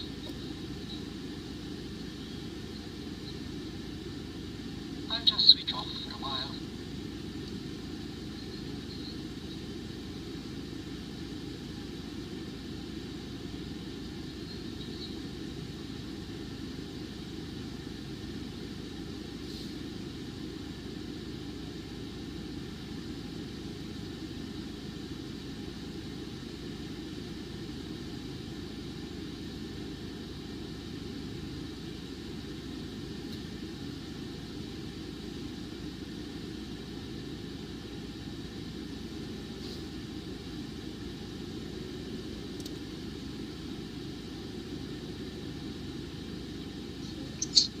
Hey, man. How's it going? Good to see you. It's going. How about you? Not too bad. How have you been? I've been good, man. Today's been rather chill day. How about you, man? Oh, pretty good. Today was good. My wife and I were getting along. Things are going good. Hey, do you want to go? That's good. Do you want to put it in landscape mode? Okay. Perfect. And then, let's see here. I'm glad to hear that, man. It was kind of, I was worried about you. Oh, You were, go ahead. Yeah, go ahead. When was that? you were upset the other day. I think you said that you were planning on like leaving, but you had to smoke a bowl first because you don't want to make any decisions without being high. Yeah, I think that was just me venting. I think, like, I don't know. I think my wife and I are going to probably be sticking around each other for quite a while. Good. But we get, oh boy, I don't know. There's just a lot of conflict. I don't know. And That's how you grow, though, man. Conflict is just reason to, keep moving instead of staying in the same place. so I like conflict. I do kind of thrive off of it. I do live for it, I guess. It's not. I've mixed. I avoid it at all costs. But then, like, if I get into it, it's like I don't know. I enjoy it. I do. Especially victory. Oh man. I agree, man. Yeah, dude. I don't know. Like I hope you don't get upset whenever I disagree with you on certain things. No. Not like I'm a contrarian by nature, so like I disagree with myself half the time, and it's my first instinct to like disagree or try to look at the flaws in things. I don't know. Any ideas that can't stand up to like criticism or review aren't very good ideas in the first place, I think. I agree with that wholeheartedly. That's why I think like Christians like to like close themselves off, or like people who are just really fundamentalist in any kind of way, like repressed. They just hide from things that are different, so they don't have to try to stand up for their beliefs because they know they're weak. Can you see I don't know what you see right now. I see you, and I see like a quarter of the camera, Okay. like this much of the camera on the computer. Oh, so you do see me. Okay, that's good. That's and then do you have? Can you see what the other people are saying? Do you have, No, I don't. I'd have to bust my computer out. I mean, you can if you want to interact. I mean, it's definitely not mandatory, but if you want to talk to the other people, but it's no. I totally do. I totally do want to talk to other people. Let me bust my computer out. I'll be right back, okay? Yeah, no problem. I'll smoke a bowl while you're gone. Alright, cool. Are you feeling better right here? Yeah. I'm sorry. Good, man. So let's play In the Sweet By and By, and then smoke some weed. Hello. We're gonna listen to In the Sweet By and By, Trip. Have you met Trip? Have you met Eileen? I guess you would probably you and her were interacting, I imagine, doing a show, Yeah, right? I added her on Facebook like a day or two ago. Oh, sweet. So you guys have interacted in the comment section, or like just that way too, right? Oh, that's cool. Yeah, I was sending her support, and I asked her the question about being aromantic. I think I fell over. You totally did. Stop shaking around so much, Trip. I'm sorry. I'll set my camera down. There we go. I'm joking, right? I was saying that you made the phone tip over, but I was just joking. Do. All right, hold still.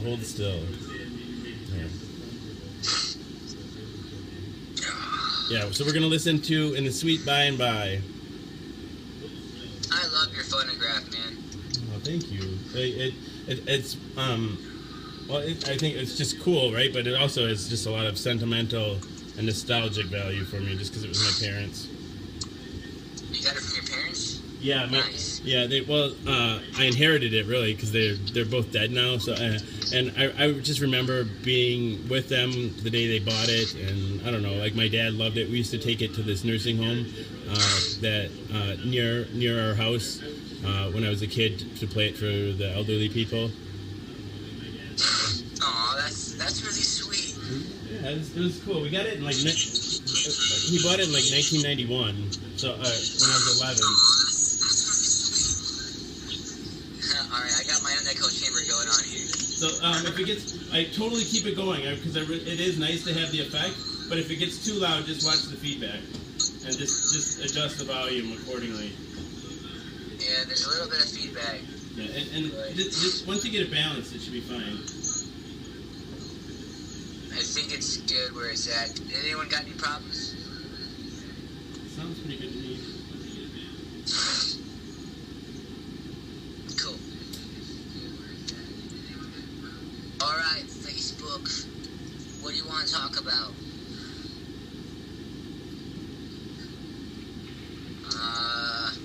I guess I wanted to. Could I clear up some like I had a little bit of commentary on like an earlier question.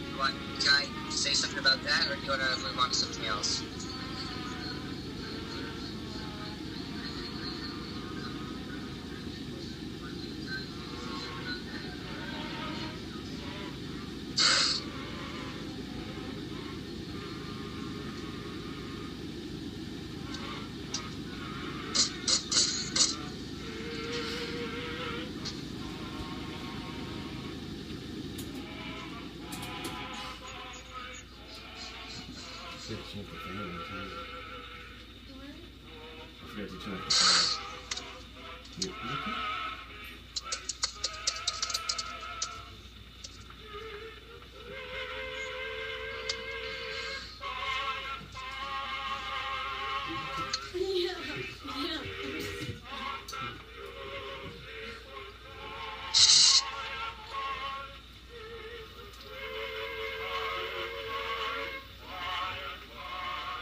It's been a little while.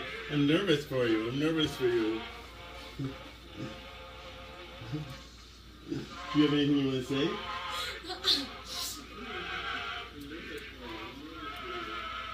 The only time I was higher than this, I pretty much wasn't conscious.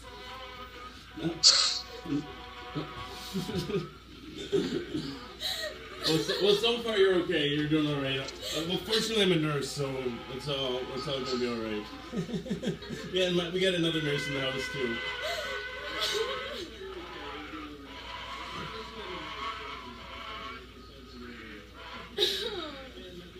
This is a sad song. It really is, isn't it? Hi, Trip. Hi, Lee. Sorry I didn't say hi before. I was having kind of a lot of times. No, you're good. I understand. It's good to talk to you face to face, kind of. Yeah. It's definitely more in sync. Minus the echo, huh? Yeah, right. The delay. Although the delay is here, and I'm experiencing two different things, plus the audio. There's a delay in her head. There's a lot of delays happening. That's trippy. Yeah. I'm sorry, I'm really there right now. Oh, you're doing all right. Did you get too high, Eileen? I think that's what is too high? Is there such a thing? I don't know. I think if you're not having fun, I think that's too high. Is dead too high? No, well... Death is the final high.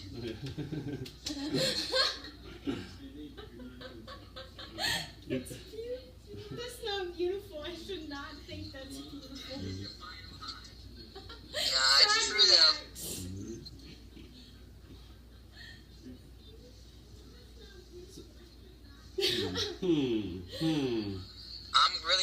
with death too, but in a good way. I think death is kind of positive, you know?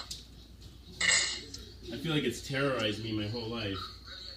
It's terrorized you because you're alive, you know? But when you're dead, you know, like when we have funerals, I think the funerals are more for us instead of the people who died. Well, I think I do think it's I've been so scared of dying my whole life, and I've been so scared of something that I'll never really experience, which I think is I don't know. It seems like such a waste of effort. Like I spent all this time worrying about what's going to happen, and I really do believe it's like going to sleep. You know, like I'll never, you know, like it'll be. I don't remember being asleep. You know, like I think it's such a. Well, waste when you're asleep, you dream though, right? Yeah, well, I guess not really. I don't dream much. That's the thing. I have kind of a sleepless. I mean, I'm sure I do dream, but I find that weed really kind of kills my dreams. When I stop smoking for a few days, even my dreams start to come back. True. I mean, what if death was just like a dream? You know, like when you died, your mind or whatever's left of your brain or, you know, your consciousness can't really comprehend it. So it creates a whole new universe, like a whole new reality. You know, like a layer, like a plane.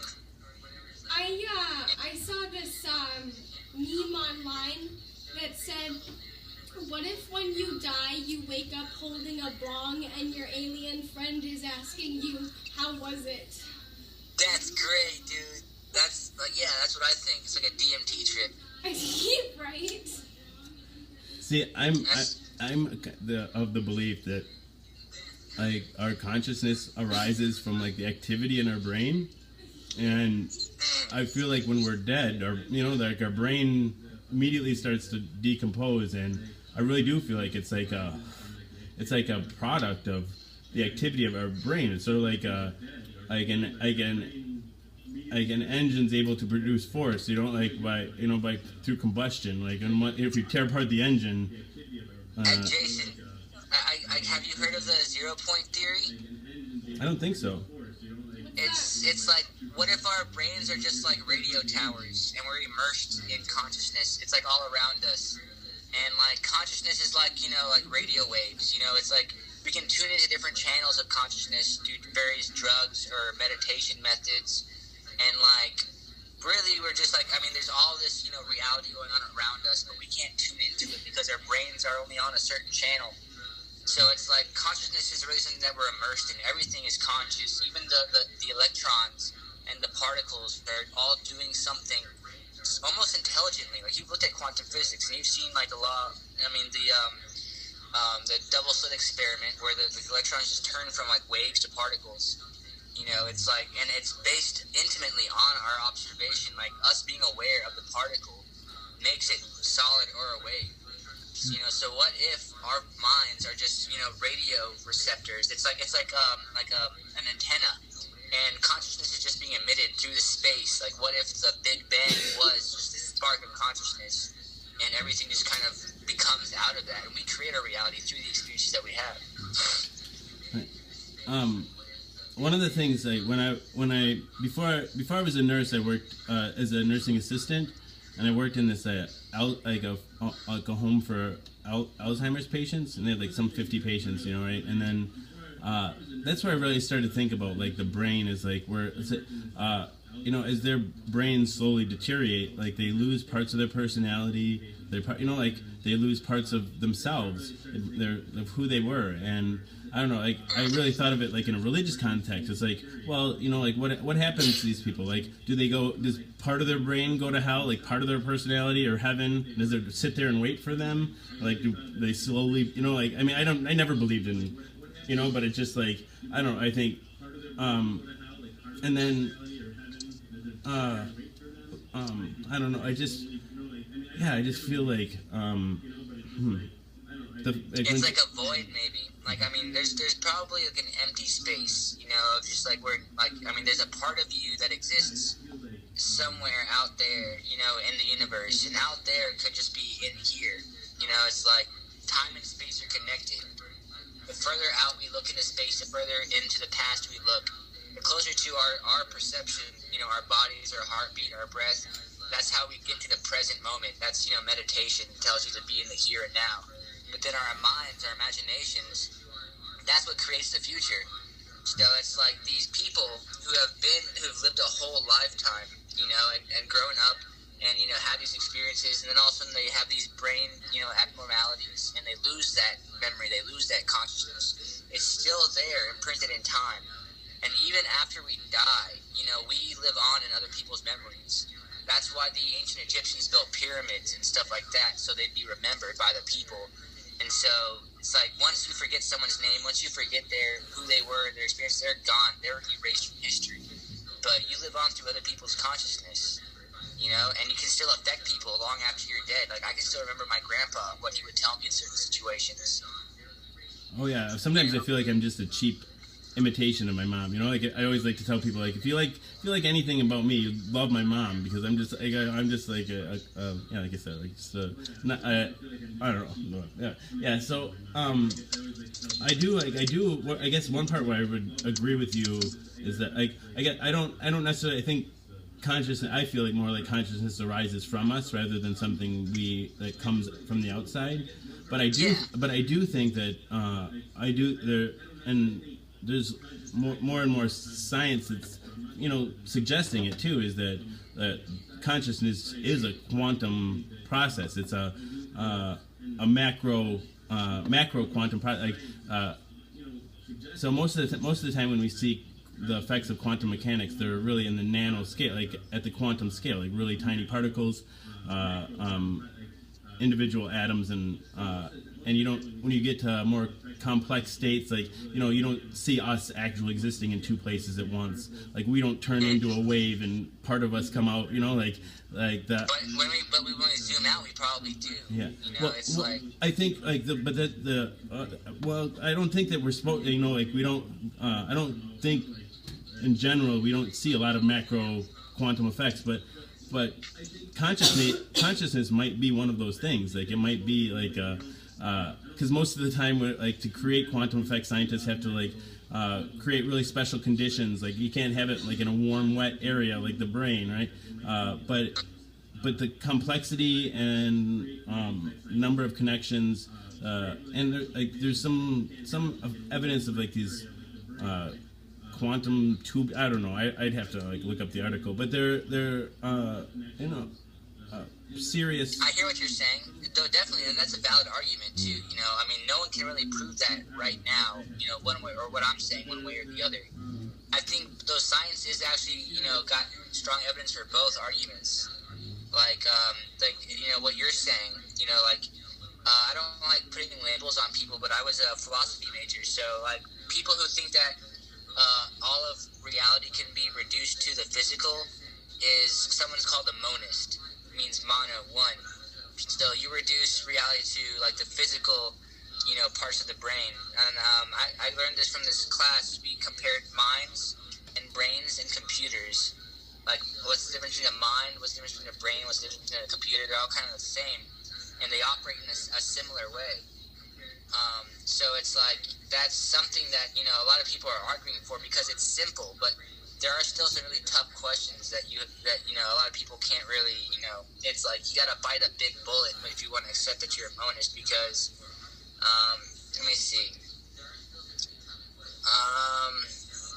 Because it's like the mental construct of reality. It seems very, very physical. Like you've had a dream before, and like have you actually had a crazy realistic dream where your mind creates this fucking reality, and you're simultaneously creating it and experiencing it at the same time. Like that's crazy, man. Consciousness is powerful, even if it is just in your brain. Which I mean, I think it comes from both. I mean, it could possibly be, you can't have one without the other. But because I like to find middle ground, I don't like to think that it's only one way. It's like I think God exists if you believe in Him. Because we are, God in a certain kind of way. We create our realities, but not like the big picture. It's like I can't say anything for sure, because I'm just a fucking burnt out hippie stoner. But I do like to like entertain these questions, and I do like to hear other people's, you know, responses, you know. So I mean, like I guess, like I said, I didn't want to label you anything, but you should look into monism because that is, you know, kind of along the same lines that you're going. If you're interested in philosophy, I'm not sure if you are, but No, I if am. you are, I am for sure. I'm a kind of a dualist. I think that there's, you know, a duality, but there's something that unifies that duality. So it's like it's complex. I'm still trying to figure shit out. Describe a dualist again. I'm sorry, I got distracted by a comment. Eileen's here. Hi, Eileen. Dualism is like, you know, Rene Descartes. He's the guy that said, "I think, therefore I am." Okay.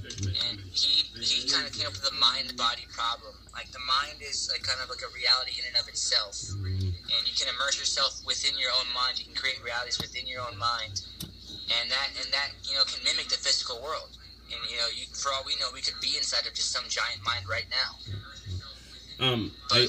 I do like the idea of exploring the mind-body connection. I think that's like one of the frontiers of science. I think for sure. Oh yeah. So I feel like what you're saying, I really do feel like anything is possible, right? There's things that I feel like are more improbable though. But like nothing is impossible. There, like, I think you kind of even alluded to it before when we were talking about something, I don't know, but just that how it can't be proven or tested. Like, and I feel like, you know, I'm my worldview in the end is just one giant question mark. It's like I don't know, and I feel like I'll never know the answers. But I feel like I'll never know for sure if I have free will or like if like all my decisions are already set, you know, like, and I don't know. I just have to live like the physical world is important. Right. It is. I mean, it's obviously for whatever reason we have the illusion of free will, if it is real or if it's an illusion. I think it's somewhere in the middle, though. Like, have you ever thought that maybe we have free will to a certain extent, but then the choices that we make, we have like a certain predictable number of outcomes? Like, I mean, it's infinite, only, you know, limited by each and every moment. Like, I can do anything, I can go in any direction when I'm born, but then I make a decision to, you know, go out and see this, you know, I guess be inspired by something, and I go out and see this thing that inspires me, and all of a sudden I want to take that life path, and now I'm only limited to things that are, like, you know, going to be put in front of me. And every time I like skew off that life path, you know, I can only have so many outcomes. So it's like free will and deterministic. You know, there are only so many things can come from that. I feel like with the multiverse, right? Like there's some theories that like infinite realities exist, right? And so all of our we made all of our choices. So and so in that sense, like you can't, you know, like you. It doesn't matter what you choose because every other choice was made too, and if that, I don't know. It. Somebody just said that they want to commit suicide. Wait, what? Somebody. No. I don't know if they're serious or not, but I think it's worth stopping and talking. Khalifa, was it? We should stop this conversation and address that. Yeah. So, do you want to talk about it, John? It's like one of the things that I try to embrace in this show. I have suicidal ideation myself, and I think people, if they want to talk about it, I think it's important, and it's important to have a safe place to talk about it where you're not going to be judged or ridiculed.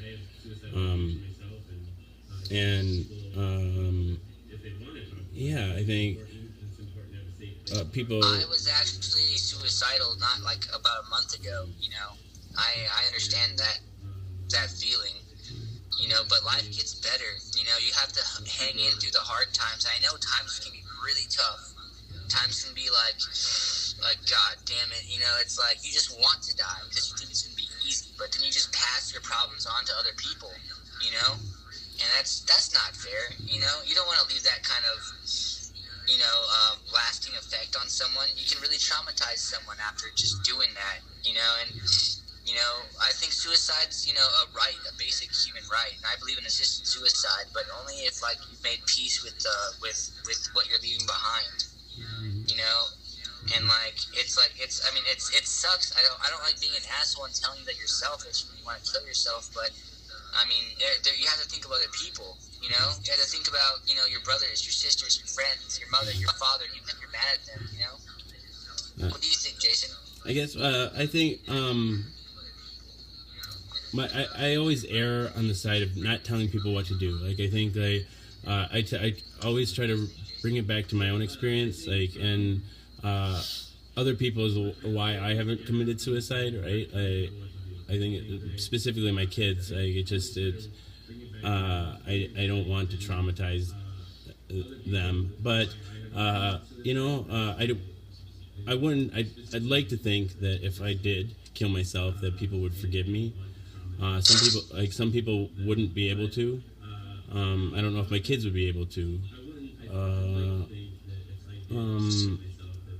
And there's times in my life where it feels inevitable, right? Like even recently, like like after my mom died, I felt like I had this mantra: I wish I was dead. I wish I was dead. I wish I was dead. I wish I was dead. And then, you know, like my kids were born and that went away, and I was like, I got over that a little bit, and then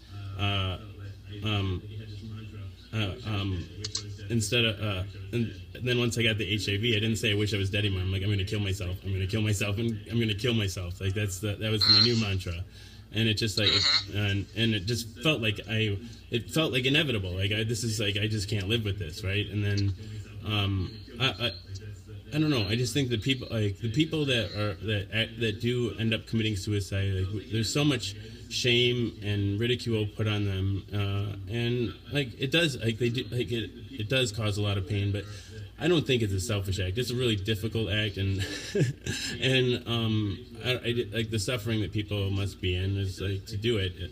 And right, you can think that, you know, the whole world is selfish for not letting you kill yourself. You know, it's like I have to sit around here and suffer just so all you guys can be happy. You know, and like, you know, it's just I felt like everybody else was being an asshole for not letting me want to die. And you know, I think it's tragic in the end. It's always tragic. Suicide's always tragic. The reason I hesitate to tell people, like, don't do it, like, I don't even tell people not to do it, because, well, for one, they're not going to, it's not, you know, it's not my decision to make, and, like, it wouldn't be effective, like, I don't know, instead, I just, like, I don't know, I try to get people, I try to listen, and, try to make people feel like they're not alone. I don't know, that's like the big thing. Like people want to kill themselves usually because they're suffering for, you know, like, and often it's just loneliness. We live all in our little boxes, isolated from one another, deprived of our, like, you know, we used to live in communities where we were always around our closest, you know, we lived under the same roof as the people, our family members, our loved ones, and now we're all put in our tiny little boxes, separated from one another, and we're all just dying of loneliness, I think. Yeah, man. I saw a meme the other day where it was like, you know, it's like a symptom of a truly sick society where members of a family all split up, you know, first thing in the morning and go on about their day doing things starting off their day doing things they don't really want to do, like going to work, going to school. We all split up, you know, and we have to do this every single day just to survive. You know, that's a horrible, you know, level of existence, you know. But I mean, if you think about it, it's like, it's horrible. And then, you know, we have all this cool stuff. You know, we have all these, you know, gizmos and gadgets, and they distract us, and they, you know, opiate, you know, they help us, you know, forget how miserable we really are. And then all of a sudden we have these outbursts, you know, these, you know, downswings of emotions, and it's just all of a sudden you're depressed. You don't know when you got that way, or how you got that way, or why you're, you know, feeling this way. And it's just like the sickness just all of a sudden gets a hold of you one day, and then next thing you want to know, next thing you know, you just want to, you know, end it all.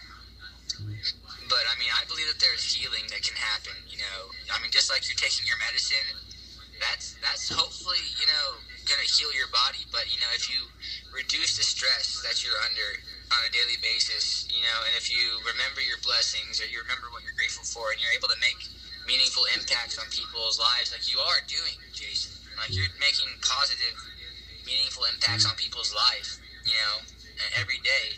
And I believe, if I wanted to kill myself, and all of a sudden you called me and told me how special I was, it might make me want to change my mind.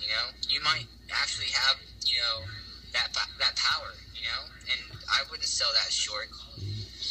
There's a lot going on in the comments here, Trip. Right? Sure. Okay, cool. So Steve, I think my comments are kind of backed up. Yeah. Steve had a friend that committed suicide a few weeks ago, and he helped clean up the house afterwards, and I don't know. So I just want to say that I just want to acknowledge that, and then also Lily's mother committed suicide because she couldn't deal with the guilt of her father having molested, right? Or that Lily was molested, and her mother couldn't deal with that guilt, and that's a mind fuck in I don't know, a million ways, and so and then somebody else said that they committed suicide and was legally dead. I didn't finish that comment, but it's just. Yeah, there's just a lot going on there, so I just wanted to, thank everybody for, first of all, for sharing, that's sharing their pain is and then, yeah, so Jason, rough. Definitely. I can't see all these new comments. They're still talking about dualism on my thread. So if you kill the browser and restart, sometimes my iPad gets behind on comments, but and then I don't know. What were you just saying, though, Trev? You were saying,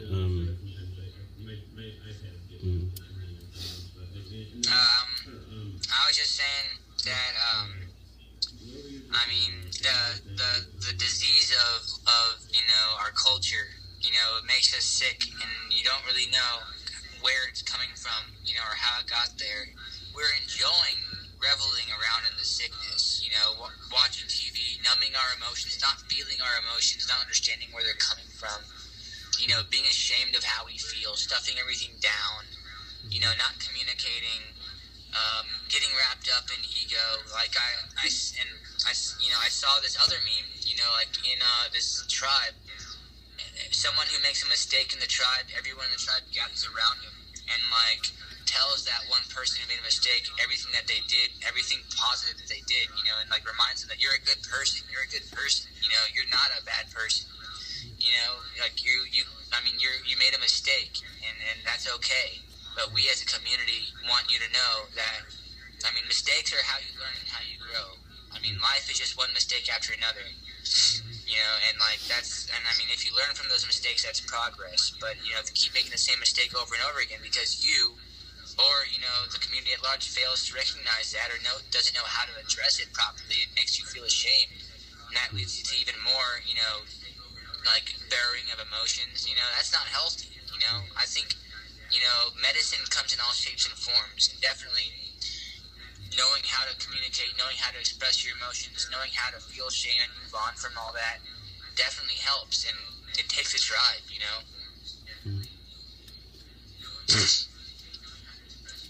One thing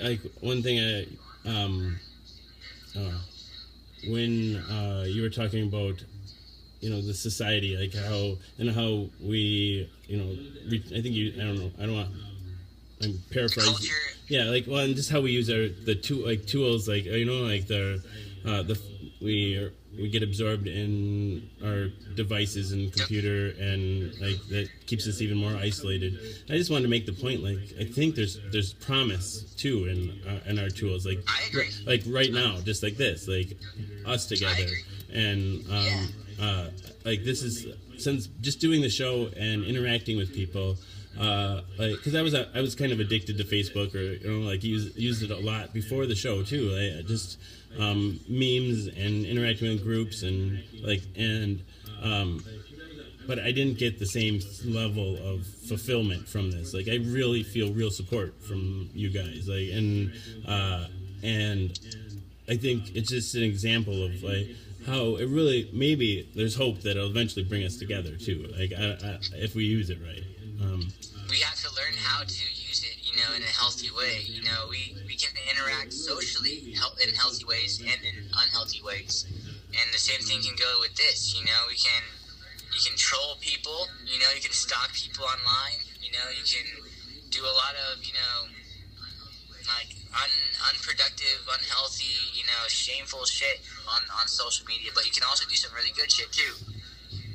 Like this, I think, and I mean, there's no real line, I don't think, everything is learning experience. I don't want to say this is where all the bad stuff belongs and this is where all the good stuff belongs, I think you'd agree with me there, that, anything can be good or bad depending on how you look at it, but you have to learn something from it, if it just gets wasted, it's just like, it's a waste of energy. You should be doing something a lot better with that energy. I don't know what it is that's gonna take to bring people together. Like when I was a kid, I used to think it would take aliens. We're gonna need to find aliens to get past our tribal nature. We need something else outside, like other than humans to like focus our energy on. Like, 'cause it seems like we're bound to conflict, and right now we're always looking to find the other and find our team, like atheists remind, because I'm an atheist, right? And when I seek out atheist groups, they can become just as insular, and you can find enlightened religious people that, like want to just get along with it. I don't know. And I agree. But it's so. Atheism can be like its own religion sometimes. Well, right? I think every group, like everybody wants to be like feel special. Be like, our group's our local sports team is the best local sports team. Our religion's the best religion. Our politician's the best politician. Our country's the best country. Like, it's like we're just like programmed to take sides, and it is. I think it's because we are a tribal species. Like, we get together in groups and huddle down to protect one another. And for a long time, that was evolutionarily adaptive. Like, there's a lot of threats that, but now it's gotten to the point where, I don't know, the tribes aren't clear anymore, and we're all sort of blended together, and the conflicts that arise from them can be so detrimental. It hurts everyone. We really have to move past our tribal nature, and I don't know. It's like, to me, we have to like either a common goal or a common enemy, and yeah. Hey, I got something to play off of that, dude. That was really insightful, brother. I swear that is some deep shit, because like we are. We started off, in these tribes, and in these tribes, I feel like, Terrence McKenna had that stoned ape theory, where, our ancestors, or, ape-like ancestors actually had spiritual experiences, and were able to develop, like, certain types of rituals to gain this, transcendental experience. So, it's like, every culture, every little tribe had its own way of practicing how to bury the dead, how to celebrate, I guess, like anniversaries, or, how to measure time. And, they all had their own ways. And then anybody who had a way that was different from that was a threat to them.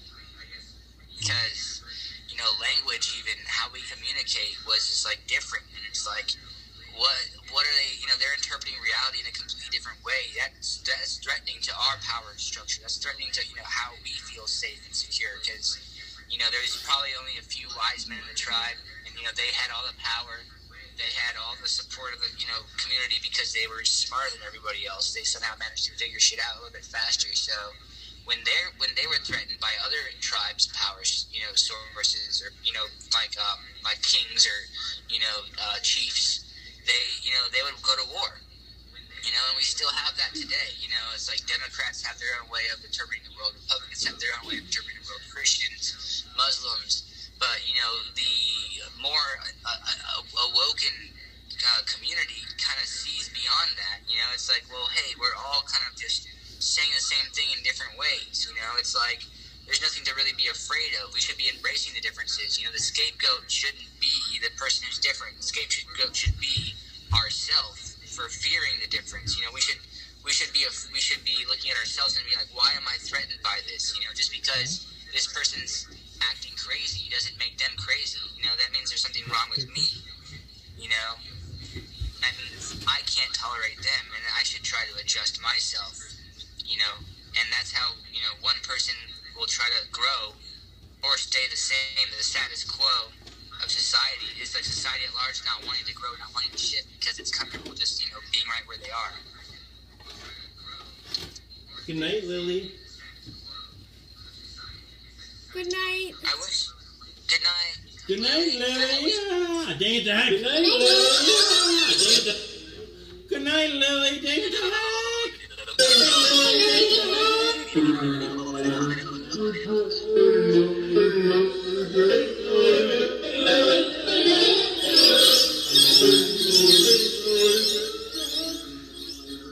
We haven't done a bedtime story. Hi, Risa.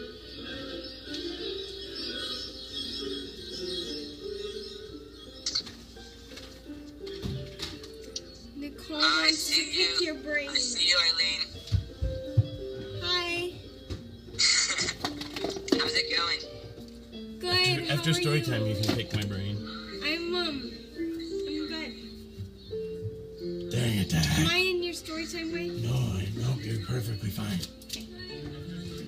Hey, Eileen. Eileen, Yeah. I just wanted to tell you, I'm not sure if you saw my comment on the thread earlier. I wanted to tell you I think you're really pretty and really cute. Oh, thank you. Thanks. You're adorable, dude. Thank you. I hope you take that the right way. Okay. I'm really bad with compliments. I'm sorry. Thank you. It's okay. It's just from one friend to another. Yes, absolutely. Friends. Ring a Of course. roses.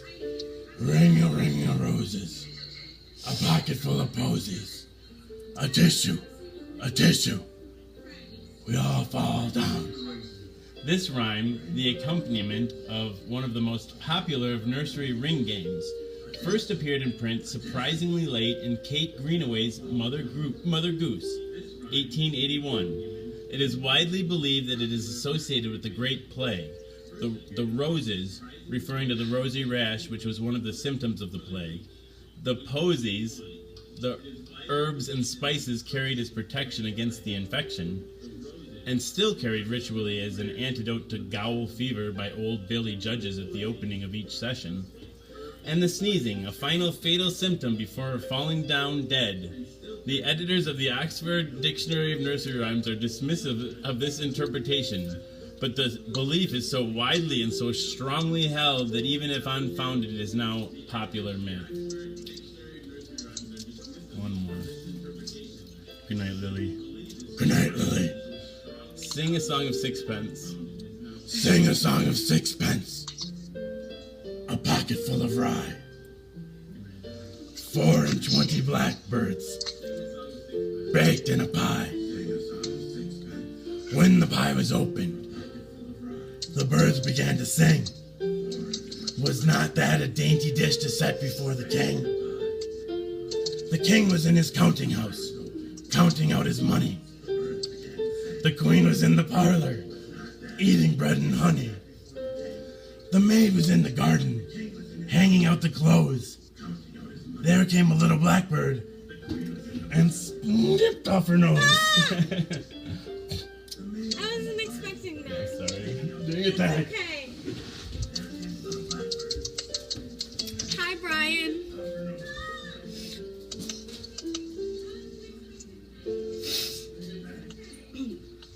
Hello, friends. Good night, Josh. Good night, Josh. I want to appreciate everybody who is on the show. What'd you say? I'm appreciating them. Oh, me too. They're really, it's a good lot. We got A good lot. Retweet. I'm millennial trash. oh, harsh. I know. I am the oldest millennial that there is. Possible. Do you know that, Eileen? Yeah, I know. According to SEIU, at least. Yeah. They sent me on a millennial training, and so I was at the very top of the age limit. Wow. So basically, a millennial is somebody that came of age the turn of the century. So I graduated in 1997, so it's like probably 3 years on either side of graduating. At least that's Service Employees International Union's definition of a millennial. I thought that was bleach. What? And I was thinking about Lance. Do you know that Lance, song? are you still with us? Do you know that song? But you know the Dead Milkmen? I think I want to drink bleach or. No, I wanna don't. drink bleach. But I know a different song that had mentions drinking bleach that also happens to be my favorite song. Oh, which one is that? It's called Go Home by Julian Baker. It's like super like raw and real. That song's on my speed. It's a good. Did somebody think that I was his child? I am not his child. It's not impossible. Whose child are you, That's too much for me to think about. I don't want to. Who do you belong to? Oh my gosh. Quentin shows you how it's 82 to 91. Okay. I don't know. Am I a millennial? I was born in 1997. I see some things that say I'm like millennial, but some things that say that I'm like Gen Z, and I'm really confused. Yeah, I think you might be kind of both, millennial, Gen Z. Yeah, and like I feel like I'm at the age where like maybe statistically I could be Gen Z, but as far as like the millennial stereotype, I'm like that age that people would think of as a millennial stereotype, even if that isn't like statistically correct with like sociology analysis or whatever it is. I don't know. Yeah, I was born in 1990, and I had someone tell me that I counted as millennial. Yeah, and Brian says born in 89. Huh. But I'm a Generation Y. That's what I was told all my life. I'm a Generation Y. I didn't even know that's what that is. I thought it went X millennial Z. I don't know, XYZ, you know? Well, is the Y the millennial? So I mean, I could, maybe, but, I mean, I had somebody younger than me talking shit about millennials like he wasn't one. Like, I was What? 26. Yeah, he's like, I hate them damn millennials. Like, he's like 20, That's 23. funny. He's like talking about people in like high school and shit, which I can see are like a generation all of their own, you know? Like Steve, tweens. Steve says Gen Y is an alternative name for millennial. See, I wasn't Interesting, told didn't know. that. When I was in sociology, I just, they didn't really tell me that was the case. But what are the kids nowadays called? Like, what are the tweens of today? I think they're Gen Z. Is it just everyone's Gen Z from now on? Yeah, I've heard like Gen Z like at the very latest starting around 2000. I think. I don't know, somewhere around there. Gen Z is 9/11 to present day. The Oh, Homeland generation. That's so sad. that is sad. Homeland just makes me think of Nazi Germany. I'm really glad I have Steve because I actually don't know what the heck I'm talking about. But I am BSing it. Oh well. Well, I think that's a good guess. People agree with you there. He's linking to Wikipedia. I wish I could click on it.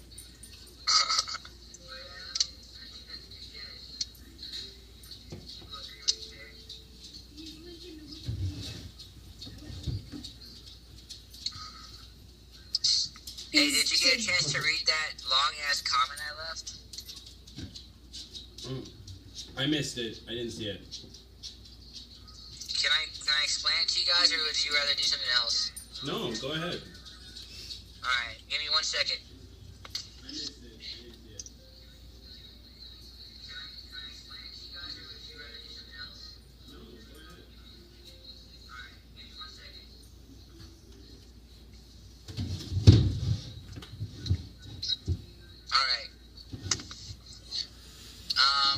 Alright, remember when we were talking about, Eileen, you were talking about your friend from class? My friend from what? From class, I think you said in college, someone from Mexico was talking about how the cannabis market was ravaging their hometown. Yeah. Like, and I think I think we as consumers of cannabis can actually, boycott the Mexican strains of cannabis if that's, the cartels in control of that. And we can tell kind of, I mean, I don't know. I haven't had, Schwag or Reggie in a long time, but that's usually stuff I think that comes from Mexico. And, like, we don't have to buy that. We can buy stuff that was grown here. If you just do a little bit more, I guess, social interaction or, I guess for some people with, anxiety or people who just want to get weed right now and not have to, like, look for someone who's, like, growing it in the country. But, I mean, we're usually pretty saturated with American-grown cannabis nowadays. And it's, like, as a responsible consumer, I think that, we can actually make a difference and stop contributing to those crises. Like, I'll give you another example. Like I was saying, cell phones, the minerals that are used to make smartphones and computers are being mined in the Congo. Mm-hmm. And they're like warlords and stuff that are, just ravaging, tribes, and like they're putting these people to work in mines. And that's how we get these minerals are from the Congo, from these warlords. We're supporting these genocides of different groups of people. So it's like the one way that we can not do that. I wouldn't say boycott technology, but I would just say use your technology more responsibly. Like, don't throw away your old cell phones. Try to hold on to them as long as possible. Get them repaired. Learn how to repair it. Recycle them, all kinds of things, because we have a lot of trash like that. It's like basically like technological trash, and that's just creating more of a demand that's going to get met by these people exploiting these people in third world countries. So I think we really can make a difference as responsible consumers. And that's all I really wanted to say on that. I sure like to hope that there's a way that I can keep my gadgets and what's it like? I don't know. I just really hope that we can use automation and robotics to that could be our workforce instead of having a slave class, basically. Oh yeah, dude, yeah. Yeah, I just like to think that we can, because I don't feel like people are ever going to conserve or change their lifestyle enough to make our planet sustainable. I really feel like we have to put our focus on finding ways to maintain our standard of living and still make it sustainable, I guess. Yeah, we were talking about that when we were on the show last time with Bobby Kim. Yeah, that's right. We look into post scarcity. Have you heard of that? Post scarcity. Oh no, I'll check that out. That's it's totally like we live in a time right now where all of our resources are very scarce, and there are actually people that profit off of that scarcity, so they can control the prices, and people want us to not have enough. That's how they keep us where we are. And once we learn how to actually use technology to our benefit, which I do believe we can. Some people are primitivists and they don't want to use technology at all. More power to them. I like to find a middle ground where I can use technology but still be aware of the damage that it causes in the meantime, but try to contribute to a better way in the future. And but yeah, there are philosophers right now talking about a time in the near future where we will have enough. We will be able to solve every world crisis, from water to food. People just need to better allocate their resources. And I think it's stupid that we have laws that tell people that we can't collect rainwater, we can't put solar panels on our roofs. We can't garden. There's all kinds of things that are keeping us from reaching our full potential that that if we would just realize this is not for our benefit, like these laws don't protect us, you know, like we could definitely achieve that, you know, and it's going along what you believe, Jason. I mean, I'm a proponent of that. You know, I would not try to stop that from happening. I mean, robot overlords might sound kind of scary, but I mean, And they are scary too. They really are. That's like that's just what I was gonna say. Like with the most powerful tools have the most chance for peril, right? Like I don't know. I think and robotics is the movie Elysium highlights it really well. The robots are both the enforcer, and then in the end they end up saving humanity. You know, like robots do whatever we tell them to, and humans aren't in any position to stop them, right? Or at least theoretically, when we really start producing them on a large scale. If they want, flesh is no match against robots. So yeah, I feel like it is scary, but I think they're going to be developed, and hopefully that history unfolds in a way that I don't know, is kind to the individual. Sorry, what? That's kind to the individual. Like I think respecting each individual is probably like the key to everybody should just be free of violence, free of hunger, have shelter. People should be able to live healthy and secure lives, and I don't know. I don't know. I'm just rambling. I don't know. Go ahead. No, yeah. Have you heard of those laws of robotics or whatever, where they said that they're like 3 or seven laws? I forget, but there's like some guy said that one of the laws of robotics is to prevent them from killing humans. So it's like they would enable that. We'd set them up with programming that didn't let them harm us. Well, I've offered to write the Constitution that will more fully flesh out what both human and robot rights, and we'll write the programming. We'll get together as a group, I guess, and write a new Constitution. And I think it's important that we also, because especially if artificial intelligence is developed, it's going to have rights too, right? And I don't know, or it should. I don't know. To bring forth a consciousness and then enslave it seems, it seems a very human thing to do, but I hope it doesn't go that way.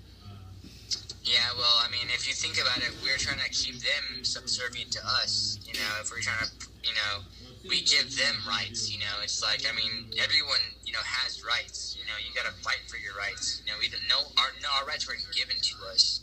They were defended by other people, in my opinion. But our rights are our rights, and we can do whatever we want to do, whether it's smoke cannabis, indulge in psychedelics or hard drugs, kill people. I mean, it's like, the government has the right to kill people. Why can't I? And I have the right to kill people if they're invading my property.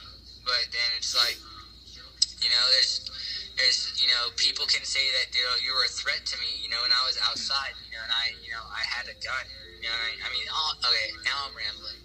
But, it's like, rights are things that you fight for, and if you're able to legitimize those intentions, it's all about legitimacy. The government can legitimize whatever the fuck they want. In my opinion, that's what they do. They just legitimize crimes that we can't, ourselves individually defend because they're bigger, stronger, and have the means to do what they want. We don't. They can squash us. The system can squash us. I don't know. This is my cup of tea. I like talking anti-establishment shit. I really like fucking the whole concept of freedom and how we achieve it. And I'm an anarchist scholar. Very, very light anarchist scholar. I know now anarchist scholars. I hang out with friends in the community who are way more anarchy than me, man. But I definitely am an anarchist. Someone who believes in self-government. We are in charge. There's, you know. I'm definitely not an anarchist. I feel like there's important projects that humanity has to get done. I feel like anarchy. How does science and how does space travel?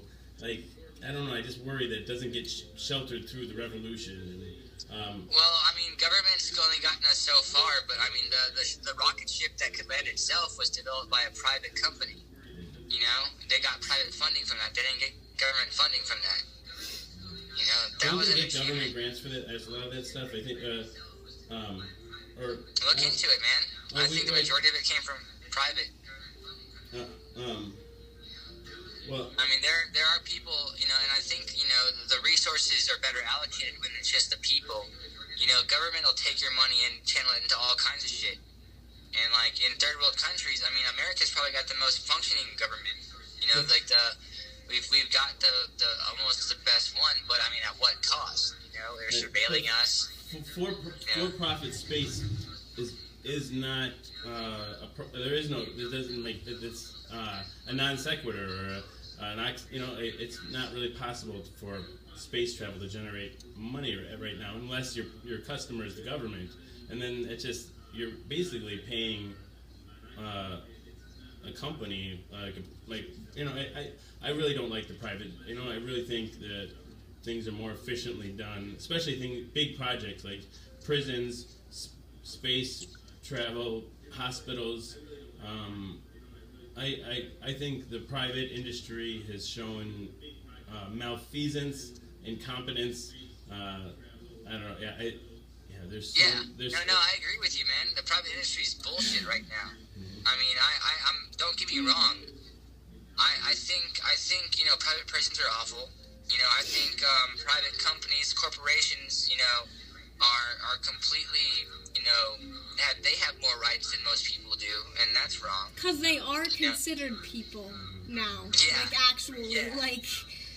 No, and I mean, that's only because they've been able to influence our government. They've gotten so powerful that they use the government to their advantage now. Yeah, and the government uses it to its advantage. If you look at the way that campaigns are sponsored. Totally, yeah. So, I mean, really, there's no difference between private and public, interests. There are government, people that are involved in the public, circles, and then the people are also allowed to come together and, form their own groups and get shit done. Like in our community, we actually had this thing called Super Houston. It was like a potluck. People would come and bring all kinds of food, and then it wasn't just about the potluck. It was about people bringing ideas to the table. People wanted to bring ideas and to help better the community, and we would all pay $5 to enjoy the food and listen to these ideas, and the $5 actually got you a vote, and you got to vote for which idea was the best for the community, and the winner got all the money, which is usually about $400-500, and that's that's a perfect way for the community itself to come together and utilize its resources, and together pick out the best one, use a small direct democratic process without regulation from the government, without regulation from bureaucrats, without licenses, without permission. We just do it because we need it. That's the anarchy that I'm talking about. Spontaneous order. I don't know. I have this fetish for social democracy. Me too. Democratic socialism. I'm more that left. I'm not the way left. I'm definitely not anarchist. I think there needs to be something, but I think that something needs to be way left of what it is now. And well, anarchy is basically as left as it gets. Yeah. I like the idea of representational government. I like the idea of people voting for the society to make I like the idea of people working for a common good. I even like the idea of national service, like a 2-year mandatory national service. Like you don't have to go to military, but like be a teacher or be like work, like I don't know, work in national parks, work somewhere. Like so everybody feels like a sense of investment in their community and their I don't know. I like the idea of a global government, really, where everybody, I don't know, it's really, when you start to really like a think one about... world government and a one world currency, and everyone just has, one... No money, get rid of that, no currency at all. No currency. No, I like that. I like that.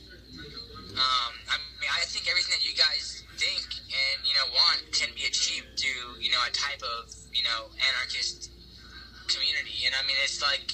The only difference is that, everyone's legitimacy, if you give somebody authority to do something and they don't do it right, you don't have to keep doing it. It's basically without the use of force. Coercion is the main problem with government as it is today.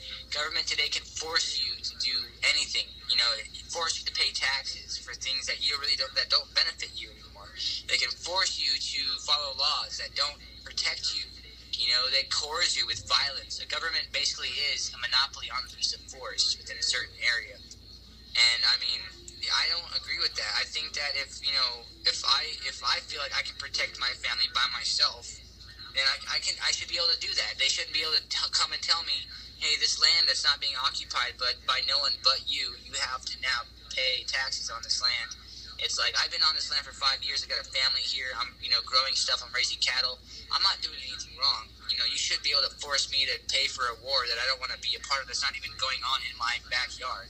You're going off starting wars. I don't want to contribute to that. I shouldn't have to contribute to that. I may have been born on this land, but I opt out. I want the right to opt out without being forced. And, whenever you vote for somebody through that political party, you're basically voting for somebody to have more rights than everybody else. They are able to force, whatever will they have, whether it's Donald Trump, whether it's Hillary Clinton, they can force their will upon the rest of, the population. And I just don't feel like they have everyone's best interest in mind. No one person can have everyone's best interest in mind. They're going to do it for their own purposes, every politician is self-serving, and that's my biggest, stigma against the government is that it doesn't serve the people, They're trying to control us. They're trying to make us afraid. They're trying to keep us afraid of each other.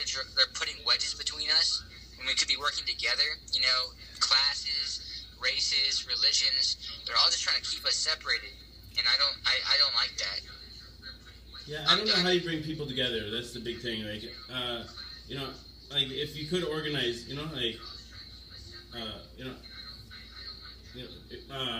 if we could organize the ability to build grand cities that were able to meet the needs of everyone, and we were able to establish like the democratic socialism where people got to vote on their living conditions, the foods that they're available to them, the recreational facilities that where we put our investments in, and I think if you make a place that a city that shines bright enough that people will agree to I don't know how you get it built in the first place, but I think people would agree to live under those kind of conditions. Anybody wouldn't have to, but I think I don't know how you. That's the main key. I mean, if it's there, I mean, no, I don't believe in a global anarchy. I want to just have the right to live the way I want to. And like, I'm not a threat to anybody. I'll protect my land if you're living on it. I just, and like, I want people to have that right too. There are going to be separatists. There are going to be Nazis. And these Nazis are going to want to do the same thing. But, I mean, if we don't take their guns away, they're going to try to fight us. They're going to try to have this helter-skelter. But I'm not going to even go there because that's complicated as fuck. But, like, I think that people are always going to want to have the state, the government, until people realize that, we can do it ourselves, until the government can lift society up to a certain position where people are like, okay, we have what we need. We have the roads. We have the technology. We have, the resources. Everything's fine. I mean, government hopefully won't destroy that in the process. That's a big fear for a lot of, anarchists. I think, government doesn't allocate resources very properly because the corporations have infiltrated it so much that we're stuck using these, like, non-renewable resources like oil, and, like, I mean, it's like we could have shifted a long time ago if, the markets were able to decide. Markets with people. I mean, I'm not a capitalist. I'm a mutualist. I believe in the middle ground between a free market, anti-capitalist, kind of socially, egalitarian, group of people. Everyone's equal. But I mean, I think we're all on the same page. Like, I mean, I don't want you guys to not have your rights. I don't want you guys to not, be able to do your thing. I want to take all your guns. I want all the guns. Hand them over. Then No who's more gonna guns for anybody. That's it. When I'm gonna 3D kidding, print you're guns. giving me all your guns. People are just gonna 3D print them themselves. People, and those are only gonna be the bad people that have them. It's gonna be the government and the criminals that have the guns, and then nobody else is gonna have them. Yeah, I really hate guns though. I understand your fear of guns. I understand that, and I sympathize with that. But they're always gonna be around. It's just like drugs. Well, we don't have to produce them on a mass scale and pump them down into third world countries and incite wars and flood them on our streets. Like, That's a good point. Like the fucking gun companies, like they produce like millions of excess guns each year. They know where those guns are fucking going. I mean, it's bullshit. It's disgusting. That's a good point. And I don't know. People like profit off. It's fucking blood money, really. And fine, like maybe just make it illegal to manufacture them on mass scale. Like just fucking like people. If people want to print their guns, that's fine. But like this idea that we're mass producing them and spreading them across the globe is ugly business. Yeah, I don't have an answer to that, I mean, I feel just as strongly as you, I hate war profiteers, I hate people that profit off of war, off of weapons, off of guns, off of blood. I hate mercenaries, but all that shit's probably still gonna go on, with or without a government. It's expanded on such a level, but since September 11th, like, it just, it used to be, like, when World War II, like, every single part that the military used to build their Jeeps had to be sourced from America. Like, we had to be self-sustainable. Like, we couldn't, and like the food was all produced. The cooking was done by GIs. Like everything. Instead we have private contractors doing everything, security, everything, and that's more of the privatization. Just like with space and schools and everything, they just want to privatize it so they can like funnel all the money. It's profiteering, and when it's war and shit like that, then it's like it's even sicker. Or prisons is another. That's blood money too. I don't know. I don't know. I really am not a fan of privatization at all. I think it's I'm not a fan. Yeah, that's a fair critique, but I mean, maybe I'm not completely sure, but I think privatization of there's going to be some private company. I don't think everything should be in control of the government either. I don't think everything should be regulated and bureaucracy. Bureaucracies are just messy.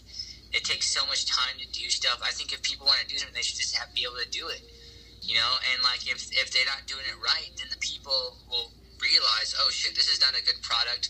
This is not something I want to invest in. But it's like when we're using multiple kinds of currency, it's like if we only have one currency, like the Federal Reserve note, I think, this is my theory, I think that people can just make an exorbitant amount of that money, and then they're just rich. They have a monopoly in that society. So, there's nothing balancing it out. But if they're able to use Bitcoin, or if they're able to use like trading or any kind of other currency, that monopoly. Daniel Lynn asks if taxation is theft. You'd be fast friends with Aloha, but then I just wanted to. Kitty says, "Well, you don't ever have to apologize for not being here. Like, you're always welcome back, and you can come and go. But I'm sorry you're having a rough time, and you're welcome to talk about it if you want. I think there's quite a few people that would like us to get off the topic of politics. Sure. I would like Yeah, to yeah, say let's that politics do that, man. I'm sorry. is really Yeah, no. Don't apologize because it's important to talk about, and I think like when people, I think and it's a common theme for people to not. But it's important for us to talk about religion and politics and the things that really touch people's lives in a really meaningful way, and to make it off limits to talk about. I don't know. It leaves us. Yeah, I think it's important. So but it's also right. balance is important. So. You're right.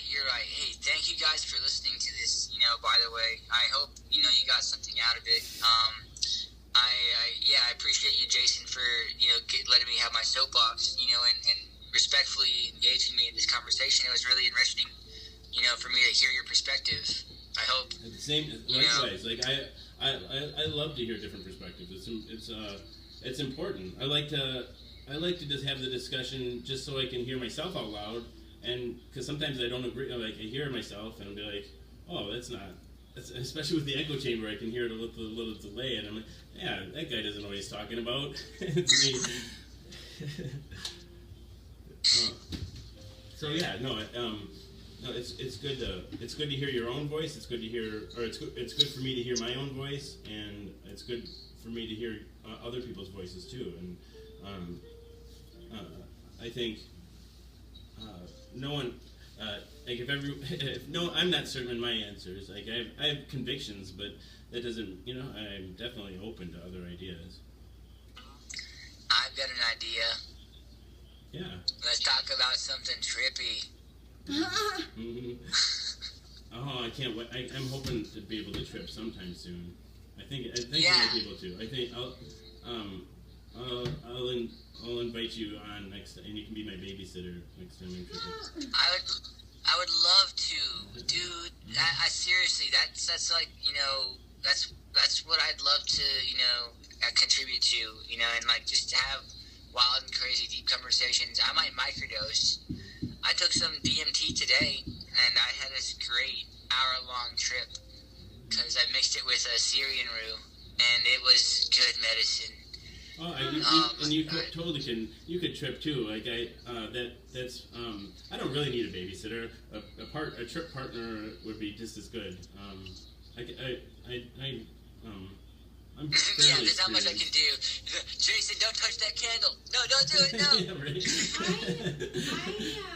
I'd like to give a shout out to the people who, for the last, I don't even know how many minutes, while there's been political talk, have been persistently talking about Pop-Tarts in the comments. Your persistence is everything to me. We've got we have confetti Pop-Tarts up there. I love it. I noticed. I saw somebody said that their favorite was strawberry, and somebody else was like, no, I'm a blueberry person. So we got some I love it. opinions. I love it. I've been paying attention. Pop-Tart Pineapple lovers, soda. I see you. Pineapple That's great. soda. Steve says Katie says she likes hearing our perspectives. Even I like that. Except this stuff like alcohol. I don't do well with alcohol. Caffeine doesn't seem to have much effect on me though. Alcohol, I can either be really good and happy, or I can be really, really bad. It's kind of a give or take. And sometimes I'd rather not even take the chance. Plus, I just get sick really easily. Stephanie Nicole Tomlinson, she's another Madison local. I've never met, but we know how did we become friends again, Stephanie? Wait, a Madison person? A Madison person? Yeah. Mm-hmm. Nice. Sorry. Come on over, Stephanie. Come and hang out with Eileen and I. I like chocolate Pop-Tarts. That's not, I like the fruity ones myself. The kids like Oreo, and then they've got some like confetti cupcake ones now. Oreo sounds good. I don't think I've had that. I'm gonna try some. Cookies and cream, Kitty likes. Yeah. Judah, you can totally come hang out. Where are you at, man? But yeah, you can come. Totally come up. I always like to say, wanna chill with you, tune out of this show. 60 miles away. Get in the car. Yeah. So yeah, I tell everybody to tune out, turn off, and drop in. Like, I'll tell my dad I'll be home a little late. you're gonna wait around for? Yeah, I'm nice. gonna wait around for Steve. Jason, I'm gonna give you a big hug when I see you, man. I'm a Totally, hugger. man. I'll return it. You seem like a really nice dude. I really, and insightful and open, and thanks for being here again. I enjoy you. Your company. Aw. Dude, I like you guys so much. But Steve, do you want to come on? You want to come virtually? You can come right now if you want. Is that what you mean? I don't have to come right now. No, Steve. Steve said, "Can I come hang out?" Oh. And I said, I told him he can come hang out anytime, and then. I thought you were talking about something else. Oh no, not like I can't. Not yet. So I don't need to get my rocks off right now. Make the trip. No, I'll give you a heads up for that one. I'll give you a heads up for that kind of. And then he's not ready for a virtual commitment, right? It's in Nicole's like, wait, what? Cold Pop-Tarts are so much better. I keep them in the fridge. Cold Steve pizza Copper is says good. I've been type 1 diabetic since 12, and I still can't leave this. My cousin is diabetic. My mom she died of diabetes, really, from low blood sugars. As long as you take care of, I don't know, as long as you keep with blood sugars and compensate with insulin, I mean, you can get away with some sugar, right? Or am I wrong about that? I don't know. I just know I'd have trouble. Me too. I will eat nothing and then indulge in sweets. So my blood sugar is probably all over the place, all of the time. Alcohol's got a lot of sugar in it too. That's true. Although, man, there's the bottle of gin in Morning always. Yeah. Jacob's ass. I'm sorry. I don't mean to interrupt you. is empty, but it's in the cabinet, and my mom hasn't bought any more. And there's only this much rum left, and I don't want to. It's there's only that much. Your mom doesn't need to buy. Your mom buys you alcohol? No, this is the alcohol for my parents, but my parents stopped drinking every night, so now we don't have any booze in the house that I can steal. Oh, that's harsh. Wait. Ouch. Did they notice you were drinking some of it, so they stopped? I mean, my dad knew that I was drinking before I went back to college this last time, but he noticed that some vodka was missing, and then he poured out the rest. I was so mad. That's why they stopped drinking. Then they just want to keep it No, away but from also you. because they were trying to lose weight, but. Oh. That's funny. Dang it. But also, I got some not good alcohol poisoning a few months ago, and then I didn't drink for a couple months, and now I'm not smoking regularly, so I'm back to drinking. Dude, I've had alcohol poisoning so many times. I had it once when I was at home, and it was fine. I puked in my bed, and I cleaned it up in the morning. But this time I was I don't know, I was in a public restroom, and I went unconscious, and oh. Did you wake up in the hospital? Yeah.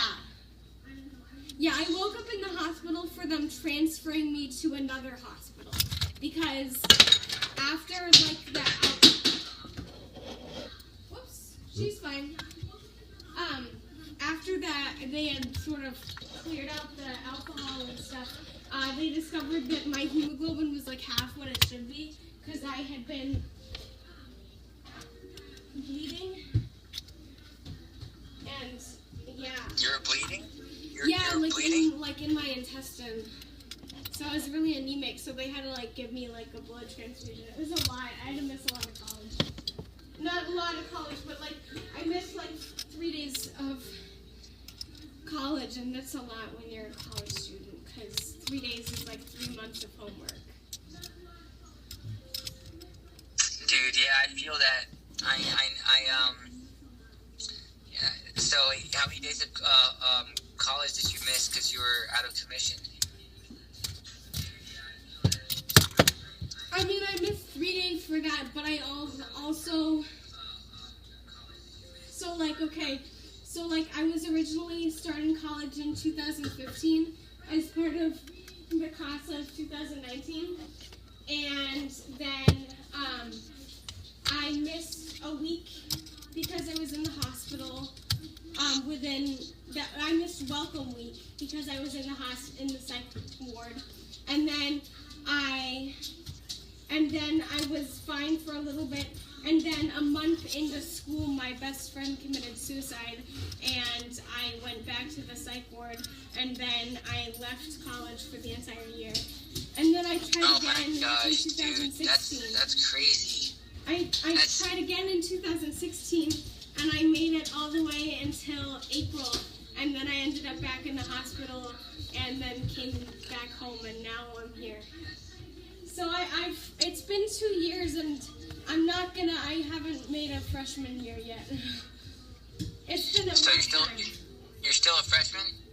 I mean, technically, yeah, like I haven't completed an entire year. My school is on trimesters, and I got through 2 terms, so 2 out of 3. So not a full year. What the hell is a trimester?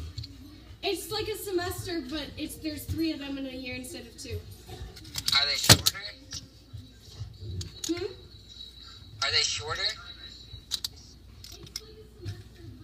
I didn't hear you. Are they shorter? Oh yeah, are they're 10 trimesters weeks, shorter? whereas a semester is usually like 12 to 13 weeks, I think, or maybe 14. Mm-hmm.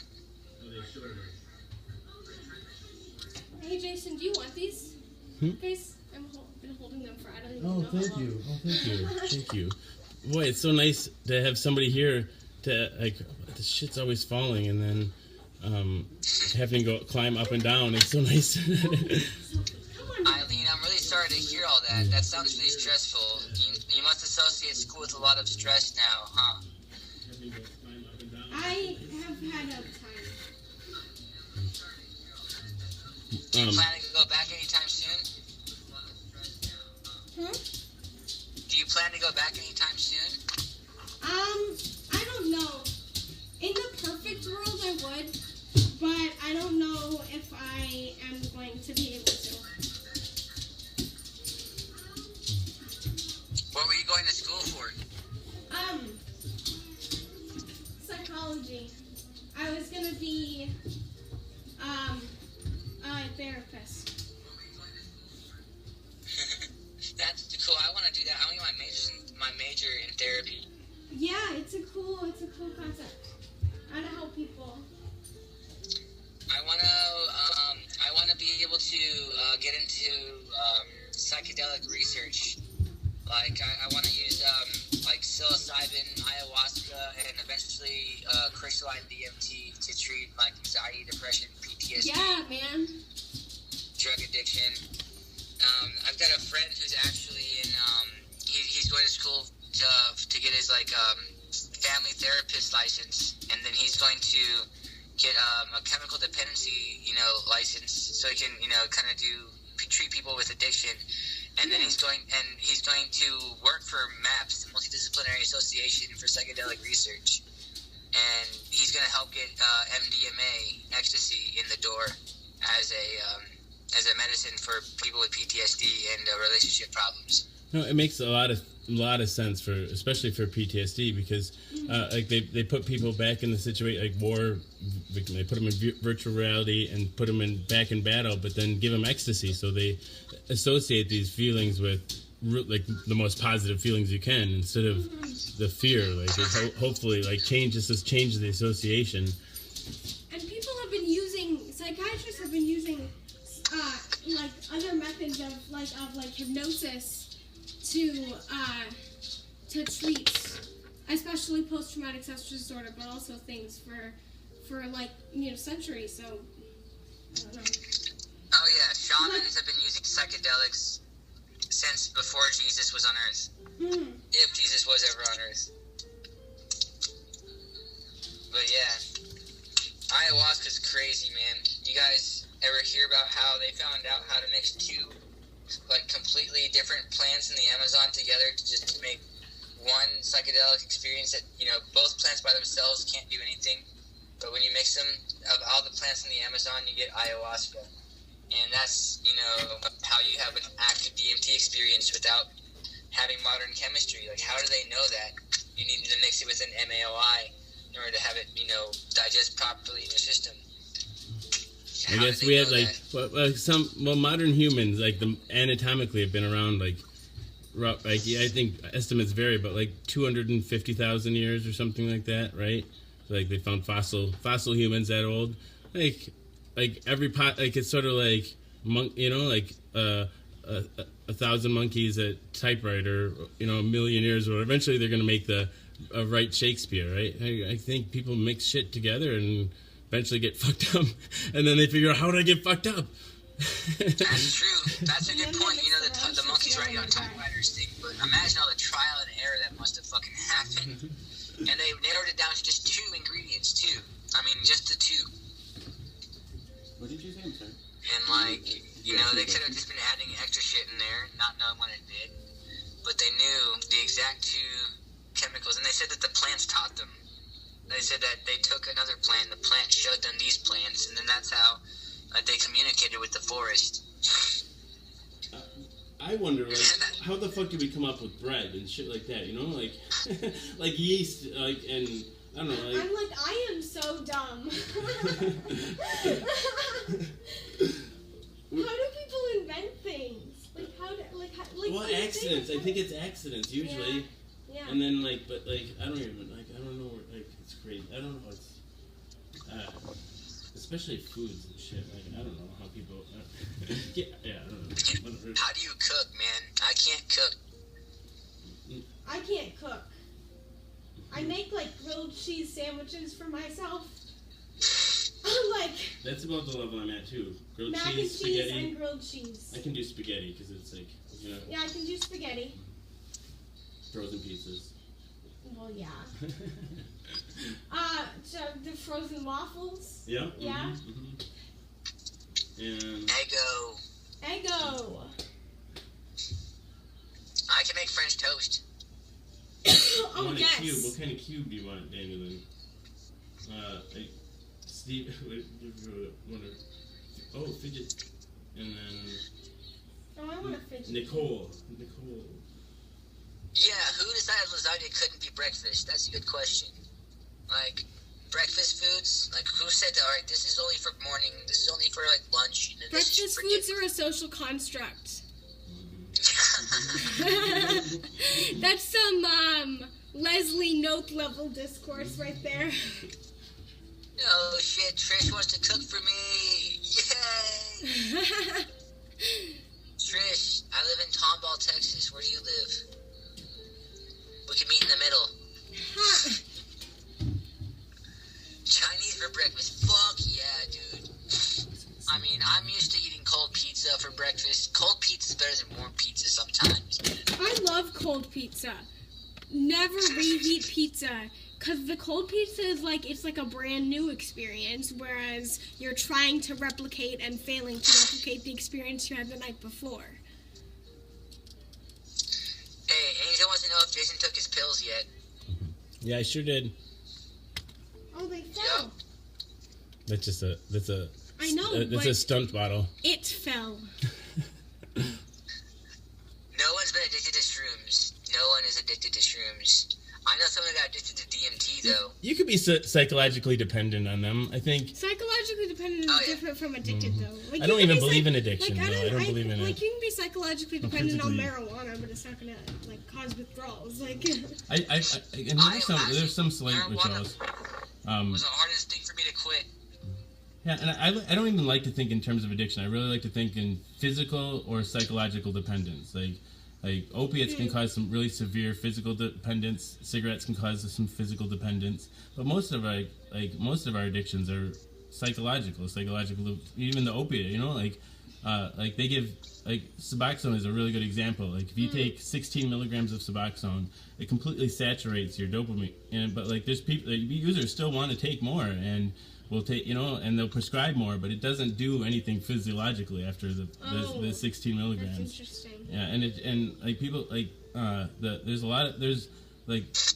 we get beyond the physical dependence that I think that just heightens the psychological dependence. It makes you think you need it because it hurts so much, right? I like that structure of thinking about it.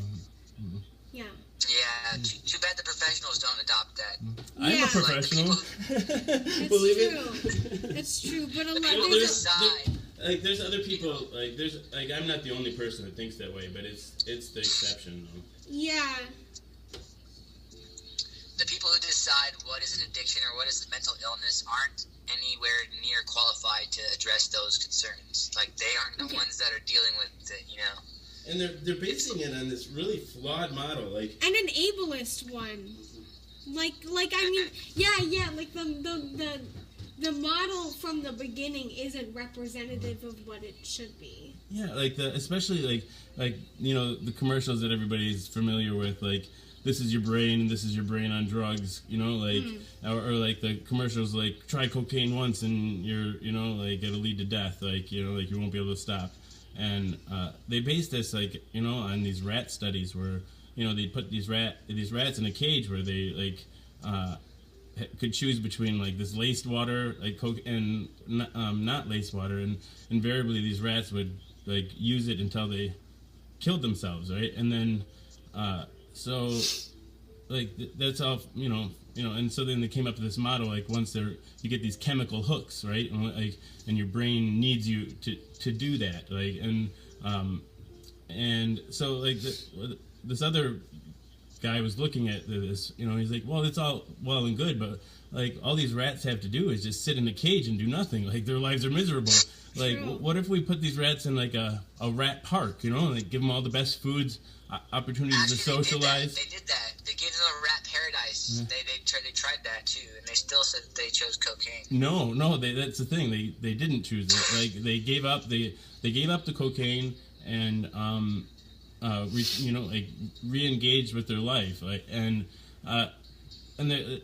like this article, like I read this, like there's a Huffington Post, like the real cause of addiction. I think it's a really good read, and they said a good model like that with humans is heroin is a drug that's used. It's prescribed in Britain, for post-operative surgery, right? And so they compared and not every, almost none of the patients that leave after surgery,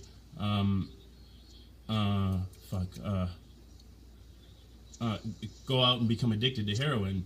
And they compared the hospital patients to the rats in the rat park, and drug addicts are more like the rats in a cage where they just don't have access to. Because the hospital patients go back to their families, go back to these rich lives, and they have reason to like engage with their life. Like when somebody has a really severe drug addiction, it's usually because something's going on really bad in their life.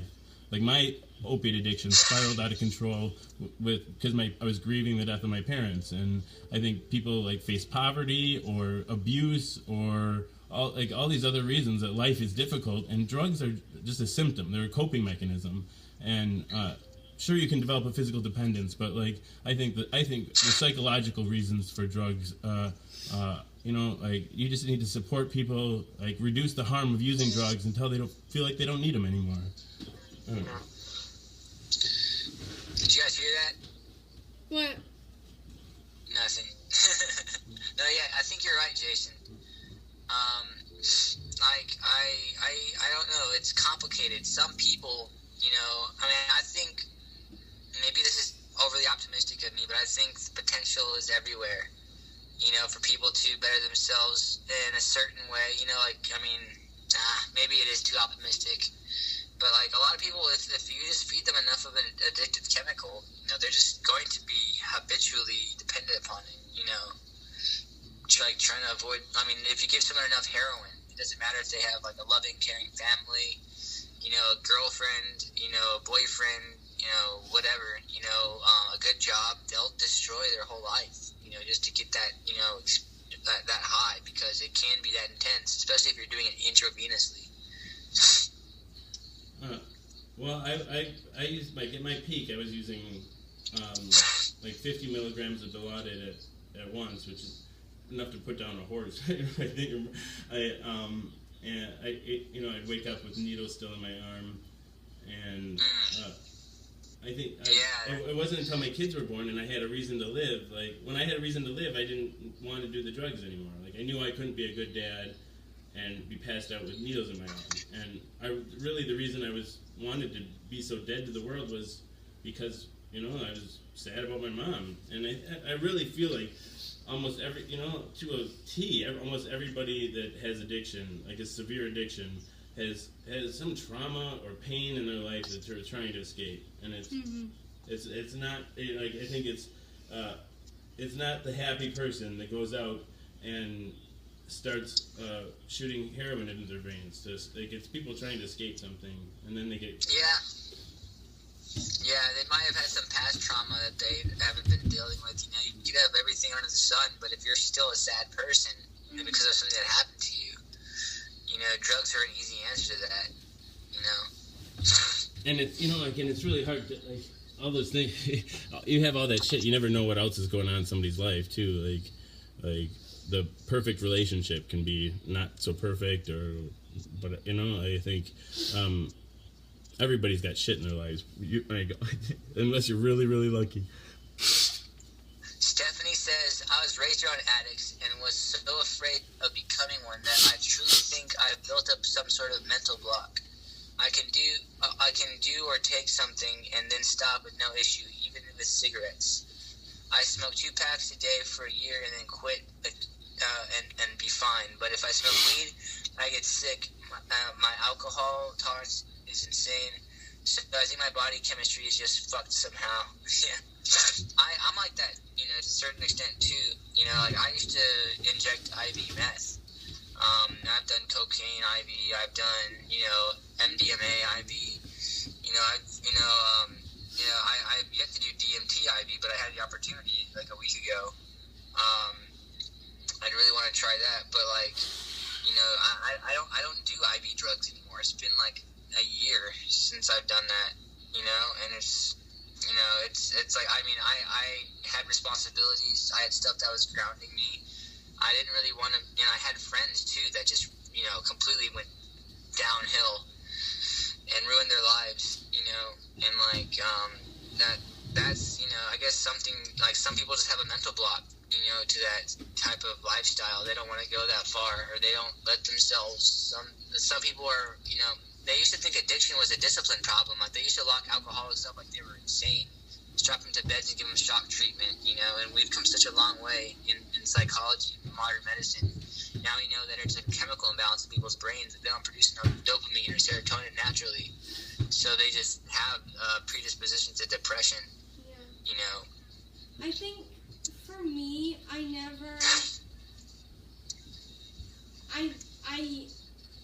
I got my coping, like growing up and as a teenager through I guess I don't know if you would consider drug self-destruction like a self-destructive behavior. Like, I feel like this is a loaded word, but like for me, growing up with an eating disorder and struggling with self-harm, that was my escape. Like, that was like my I didn't get high like on drugs. I felt the high of like self-injury and but then when I stopped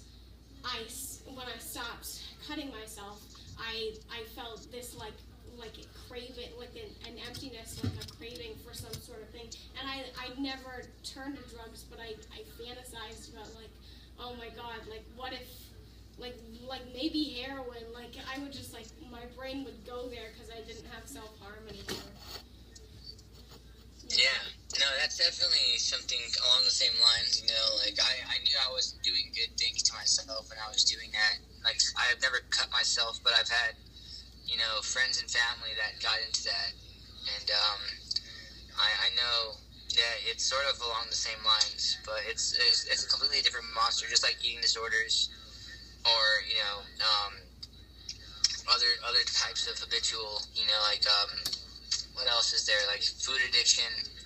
It's like well, Gambling. that's kind of an eating disorder too, but like it's like, you know, it's they're all pretty much different monsters, and some people have like combinations of them. You know, it's complicated. You know, I can probably draw some similarities. You know, but even everyone's addiction, like every individual person who has or not an addiction, but you know, like a dependence of something of some sort that's destructive. It, you know, is different because, you know, of what they're doing it for, you know, what they get out of it, you know, and why they started, you know, it's like all different.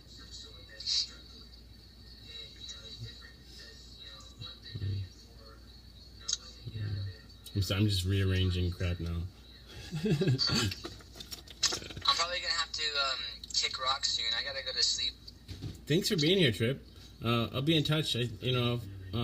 Yeah, hopefully it'll be sometime soon. Dude, yeah, let me know when you're trying to trip, and I'll come and sit with you, brother. Sounds good, man. Sounds good. Thanks for being here.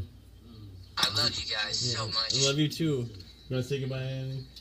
Yes. Goodbye. It was lovely hanging out with you. Goodbye, Elaine. That's your name, right, Elaine? Eileen. Eileen. My Yes. bad. Alright, you guys have a good night. Yep, take I love care. y'all. Take care. Good night. And bye, Facebook friends. Goodbye, y'all. Goodbye, Thanks for man. listening to us.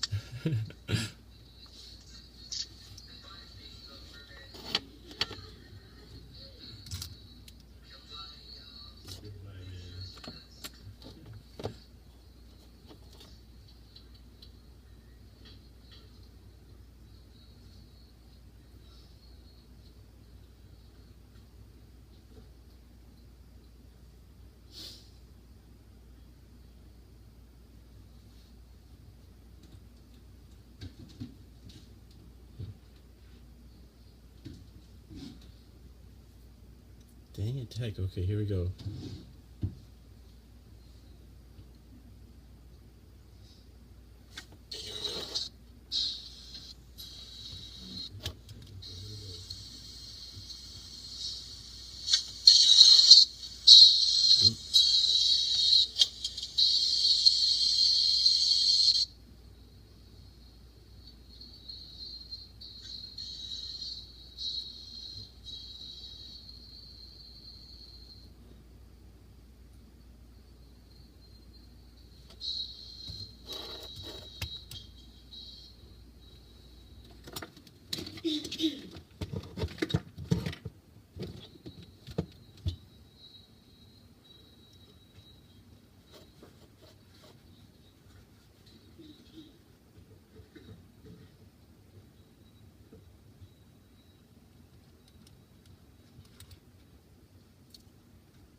Serious business, that's right.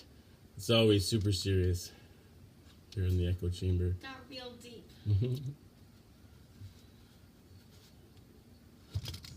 I was in another place. I'm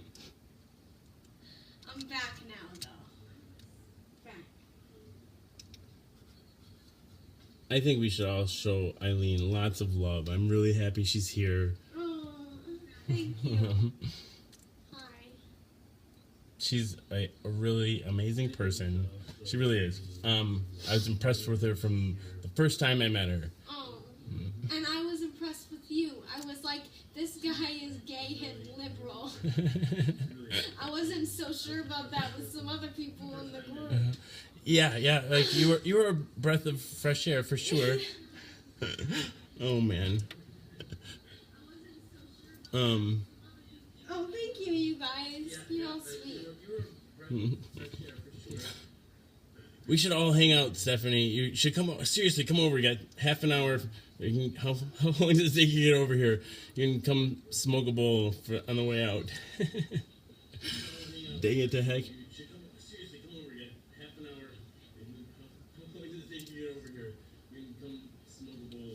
Let's play it. You want to play Bop It? Oh my gosh. I don't think I've played this since like 2nd grade, man. Okay. How do I do this? Just tap on it. So it's Which either way do I have so it? it's either pull or bop or twist. Okay. You want to go up there for them? I'm Yeah. so scared. You're getting to be a pro. Look at that. Okay. I'm really nervous, you guys. I literally have not done this since my 3rd grade math class.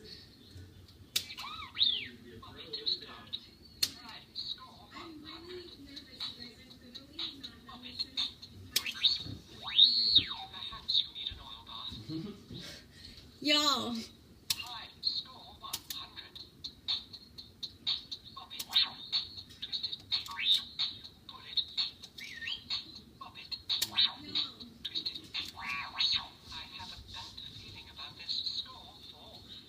I'm embarrassing myself. I can't do this. Jason is the master. I haven't done this bit for a while. You guys get a special treat.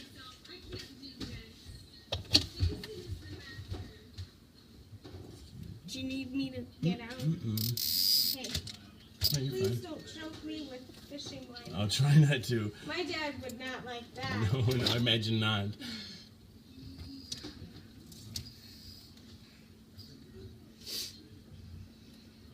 Anywhere close? What are you doing? I'm just using the candle though. Oh, what am I doing? That was not what I wanted to do.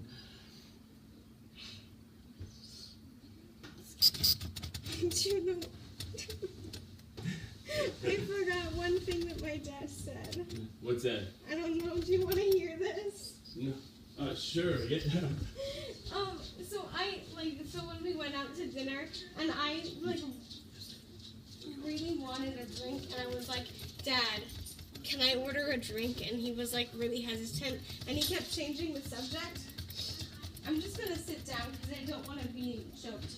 So he kept changing the subject, and then finally he was like, my mom was like, well, the thing is, Eileen, you don't really know when to stop. And I was like, well, if I'm having one drink when I'm out to dinner with my parents, I'm not gonna have trouble stopping. And then my dad was like, well, I don't know what you're doing with Jason. Oh, fun times. I'm gonna sneak up there. This is a cool trick. Oh, you did this the last time. Okay.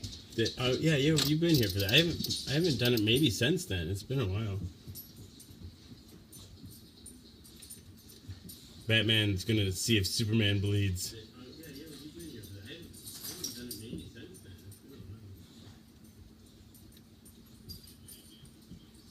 Batman's gonna see if Superman bleeds.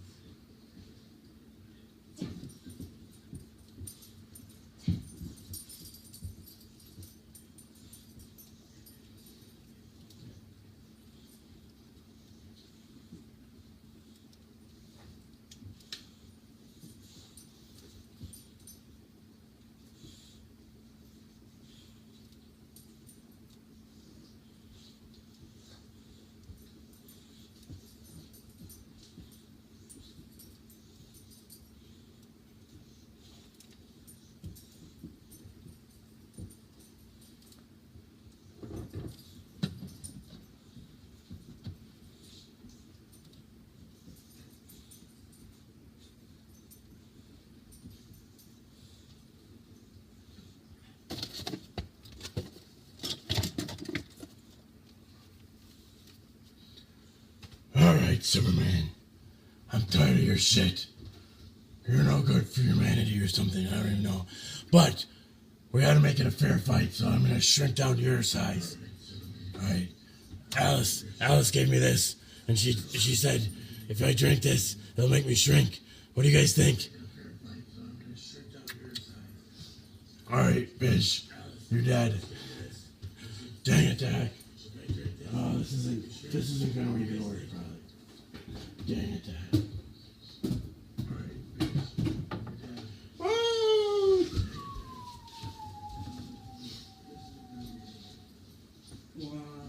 Okay, here we go.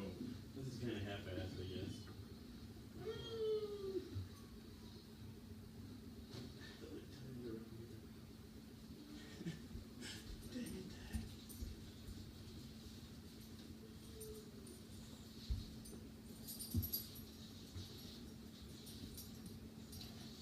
All right, Superman.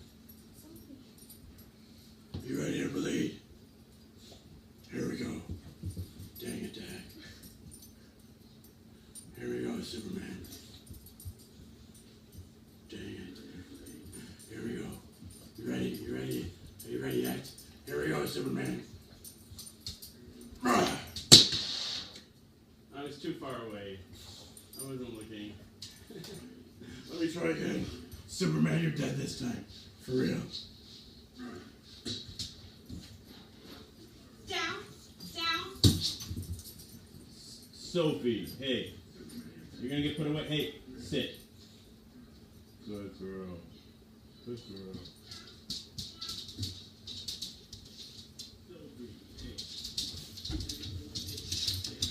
I'm rusty at this. I'm rusty.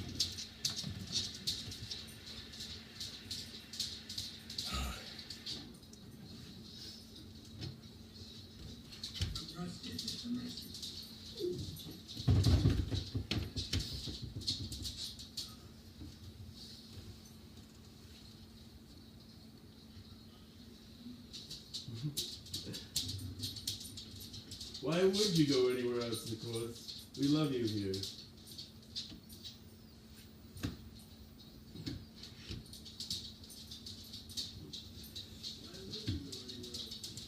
Dang it, the heck.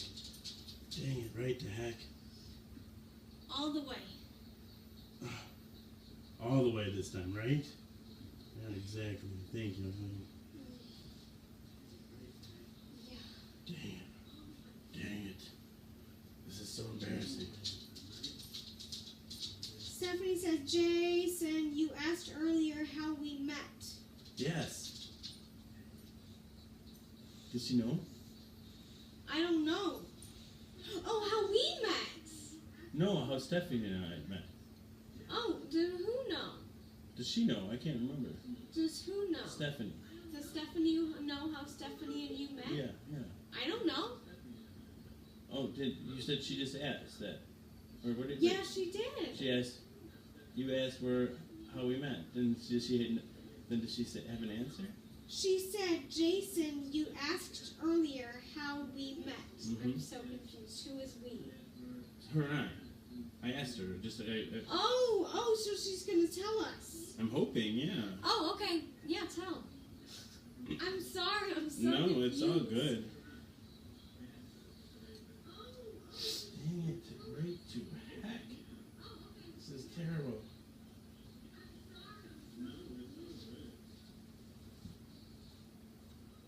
Okay, we're gonna try this again, Superman. This time you're really gonna bleed. Here we go.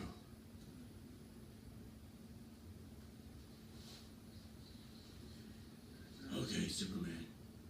That's it.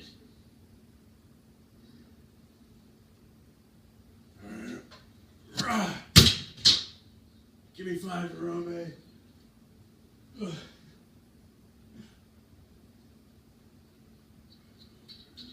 I just watched that with a delay of like 6 seconds.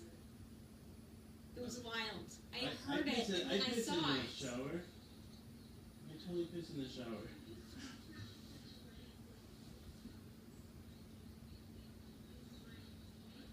Oh, I posted my. Oh, I know which picture you're talking about. Where did I post that again? New picture. Didn't say.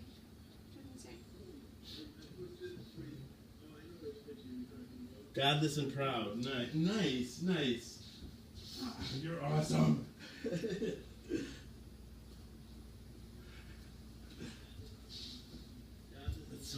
And it's weird. My ex-boyfriend's maiden name, or no, married name is, or his sister's maiden name is Tomlinson. So at first I thought you were related to. I'm like, I don't know. I'm glad we met though. And that's a big group too. Ramen.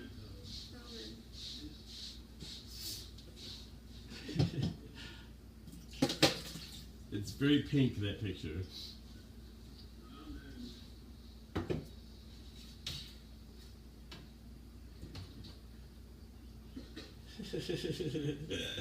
Nice. Why don't I hang out there more?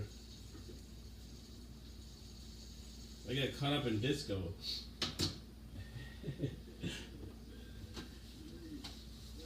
Noodles is a good restaurant. I'm not a big fan. Really? I love noodles. Oh, I love it. I gotta find something. Missing something, and it's very frustrating. I'm 2 nights in a row now. I can't find it. Share it? No, because it's a surprise. I could whisper it to you.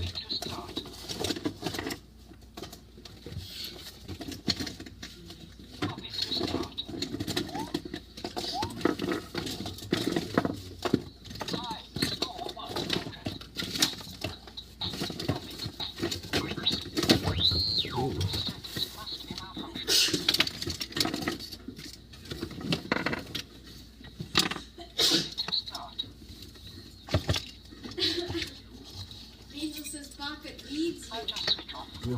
What needs me? Bop It. It wants its Oh, I mama. should do one. I should It do wants one. its daddy.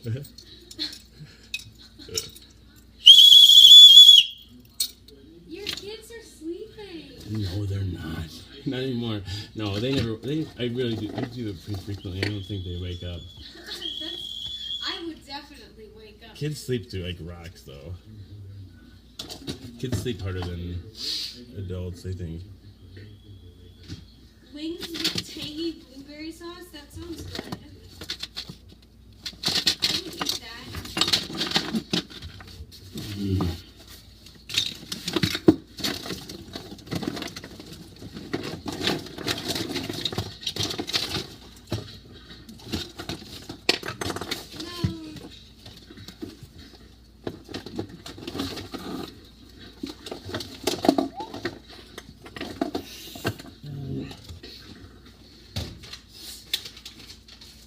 Is that a real pine cone?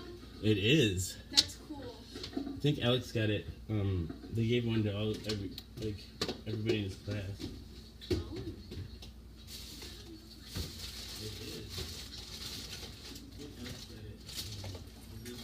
Nice troll. Good to see you. Dang it. I love you too, Steven.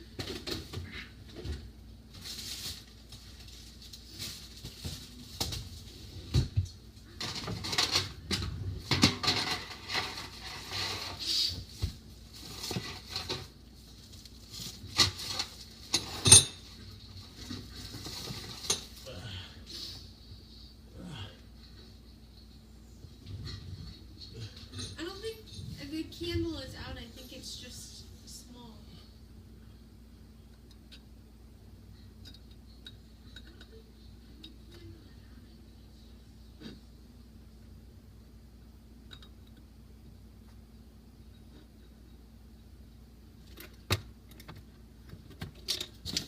Is it a partially burnt one we can use? I love Cards Against Humanity.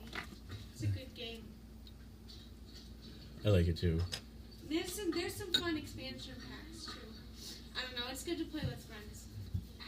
There's a fun, because that's sort of like apples to apples, right? And then I think that there's another one that's sort of like, it's like artists, they have different paintings, and then you have to come up with a word that, it's sort of like apples, and then you have to pick out, they have to pick out which is the painting your word matches up with. I don't know. It allows for some pretty Yeah. abstract, kind of stuff. I don't know. That's cool.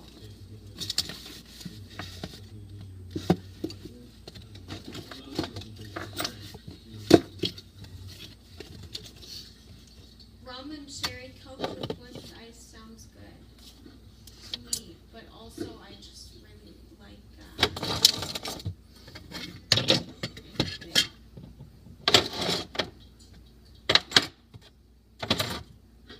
that was way better than this one.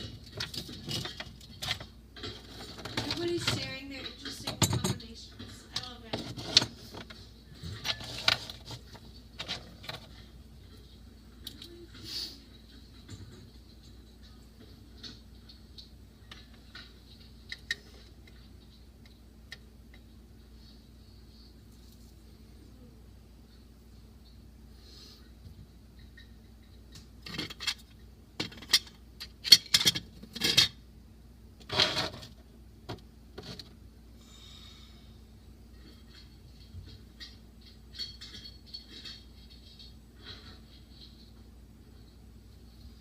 It's 20 minutes left. It's Saturday. Happy Saturday. Happy Saturday to you. I'm gonna text my dad. Can you Yeah, I can do it.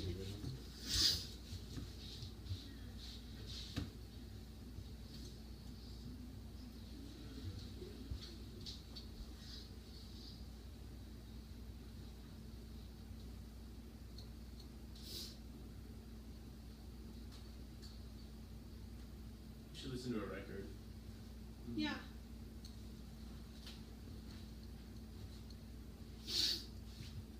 Oh, We'll try this other one. Is When I Grow Too Old to Dream.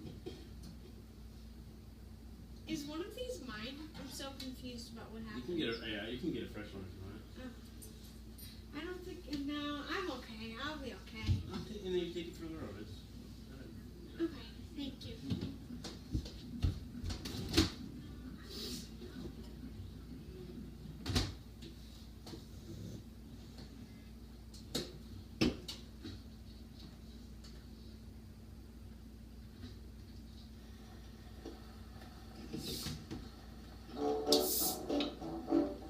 Oh, I like this.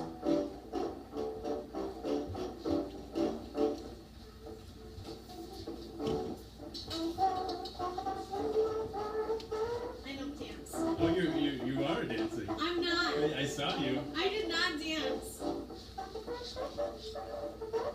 I did a little bit.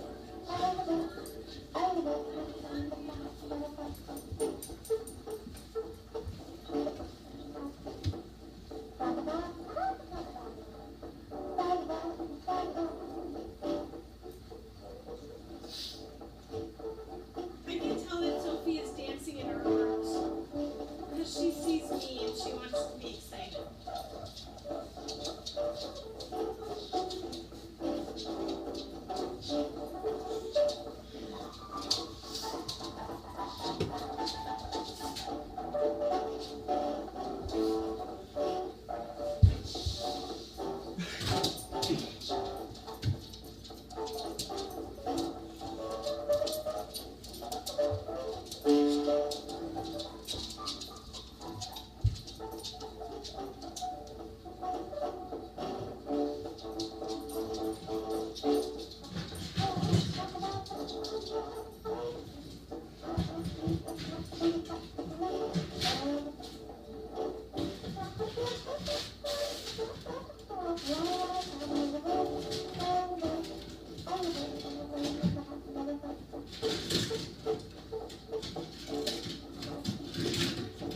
Oh, but check it out. It wasn't quite as destructive as I thought it was. Oh my gosh. Wait, I thought you said you like split. I cut a piece of it out. I was afraid I had done the whole thing.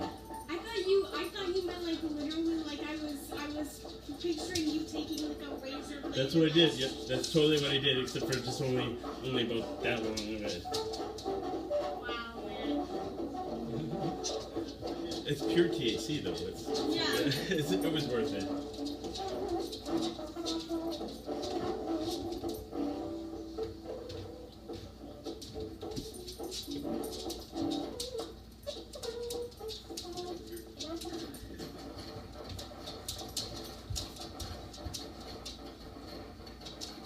Thanks for being here, Brian. Back at ya.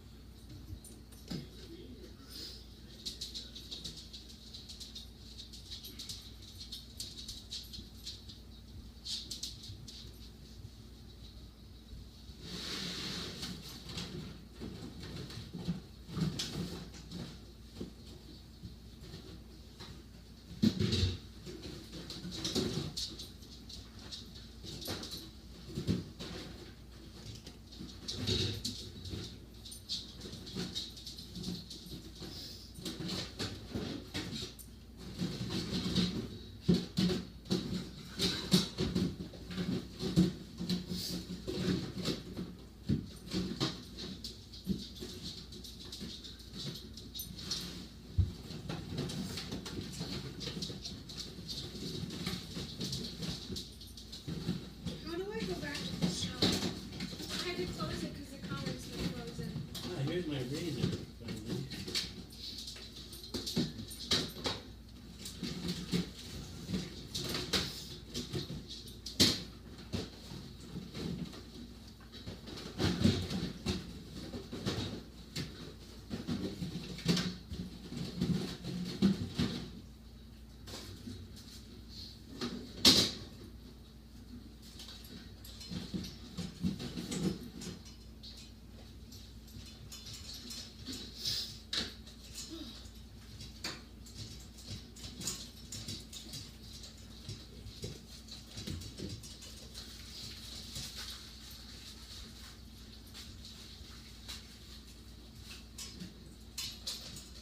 What are you looking for? You still looking for the same thing? I don't think so. Do you know what you're looking for? Oh, just anything to put together, basically. I'm looking for the base for another ship. Oh my gosh. Random shit. Just something exciting to do, I guess. Anything I can help you find? I don't think so. Like I've looked everywhere. I know where to look. I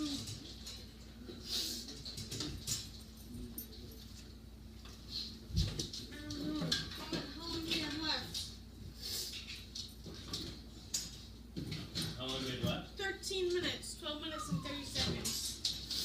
Coming fast. It's coming It's fast. coming. I'm tired. But I have had a lot of fun. Me too.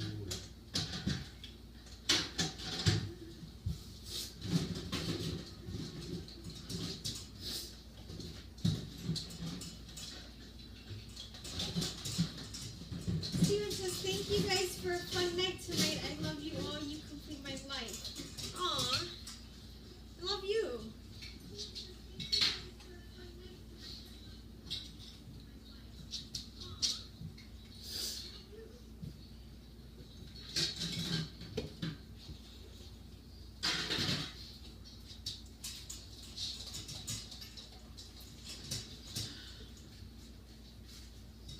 Dang, dang, dang. I am running out of steam.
I'm doing really exciting things right now. Yeah. Obviously.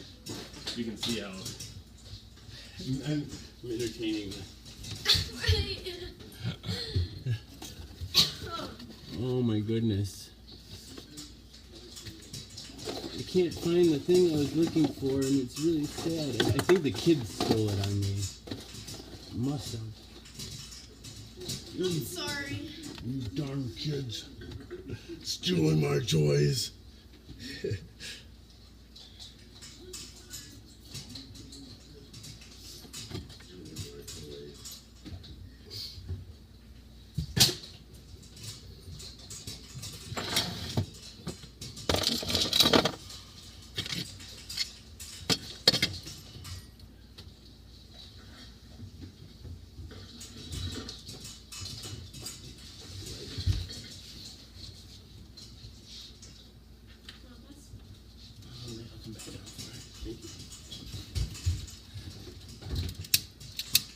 It's almost time to get the lights turned down. Yeah.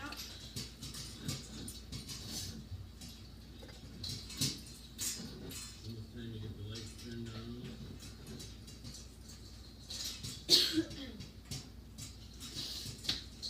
9 minutes.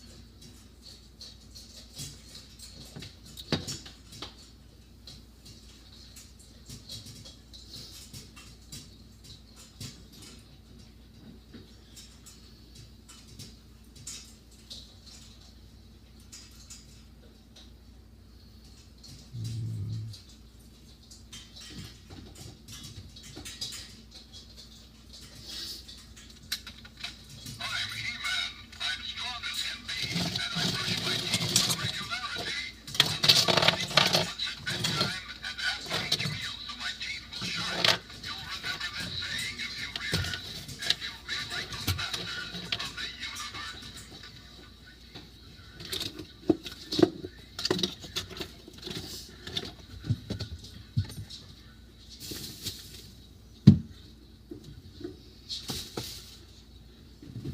Sometimes I accidentally put things up here in the cupboard and then can't find them.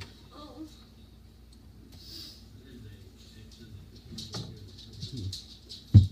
I know I should go home and go to bed, but what I want to do is go home and eat ice cream and go to bed. Well, there's a little ice cream here if you want some. Not right before the show's over. That's okay. You can eat it while the show's closing. Want ice cream cone? What kind of ice cream? Vanilla or mint chocolate chip? A small amount of mint chocolate. You want a cone? Yes. Thank you. You're welcome. I'm so excited. It's the little things sometimes. It is. You're very kind. Work every day, David. What's that? Andy Lynn said, work every day, dang it. Work every day? That sounds awful. I don't think I can do that. Work on yourself. Stay self-love, everybody.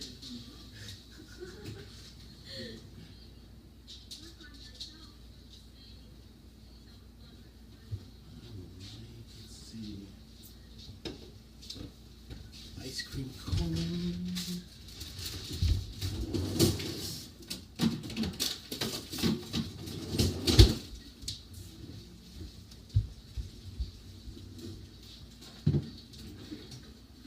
The best. Jason is the best. Thank you. You shouldn't. Unless you feel you must, then please continue. That's what my mom used to say. Like, when people no, by all Now you means. put me on the spot. I'm just kidding.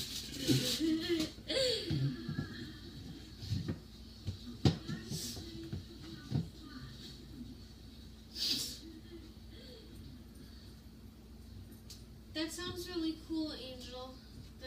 The sand, the slime and the sand. I like textural things.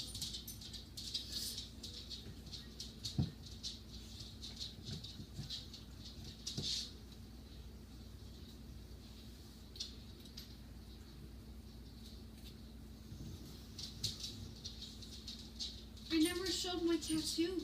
Oh, you got time. Hop up there.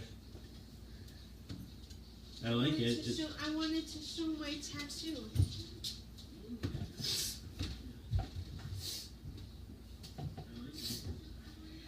Friends, I got a tattoo on Wednesday, and I like it a lot. It is, oh shoot, how do I show this? Okay, it's upside down, but it's a pinky swear. This is really difficult. Here we go. It's a pinky swear, and I have it on my right arm, and my best friend has it on her left arm, and I don't know. I like it a lot because I like my friend a lot, and it makes me think of her. The end. Ice cream. Thank you. You're welcome. You should show off your tone. Like what? Oh my god, I gotta get that. I know I'm awful. Taskmaster. Yo, look at this. Tempt them to come into the echo chamber. Everybody's got to come to the echo chamber. Okay, I'm coming. What time we have? Oh, 5 minutes. Holy mackerel. I'm sorry, it's my fault for the ice cream. No, it's good timing though. It's good not to have a lot get up there at the end and be like, hi, I did my ending routine. And now we have 5 minutes.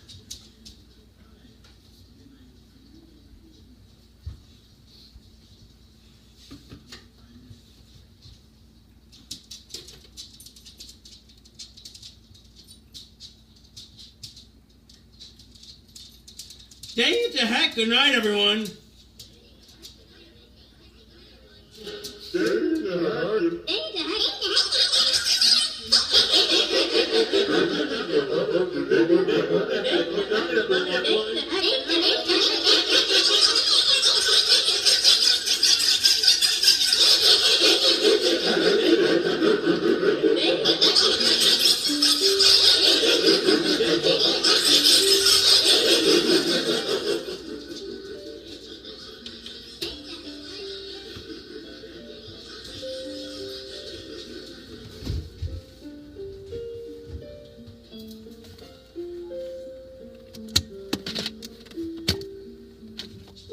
Dang it, Dak. Thank you, everyone, for being here. Oh, got a frog in my throat. Must be. Dang it, the heck. Where's my Batman mask?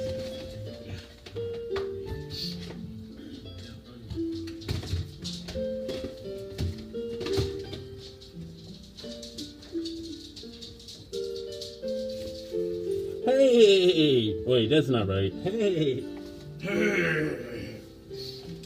Dang it, the heck. Giant pine cone, your arguments are invalid, and... Batman, where's my Batman mask? I see it.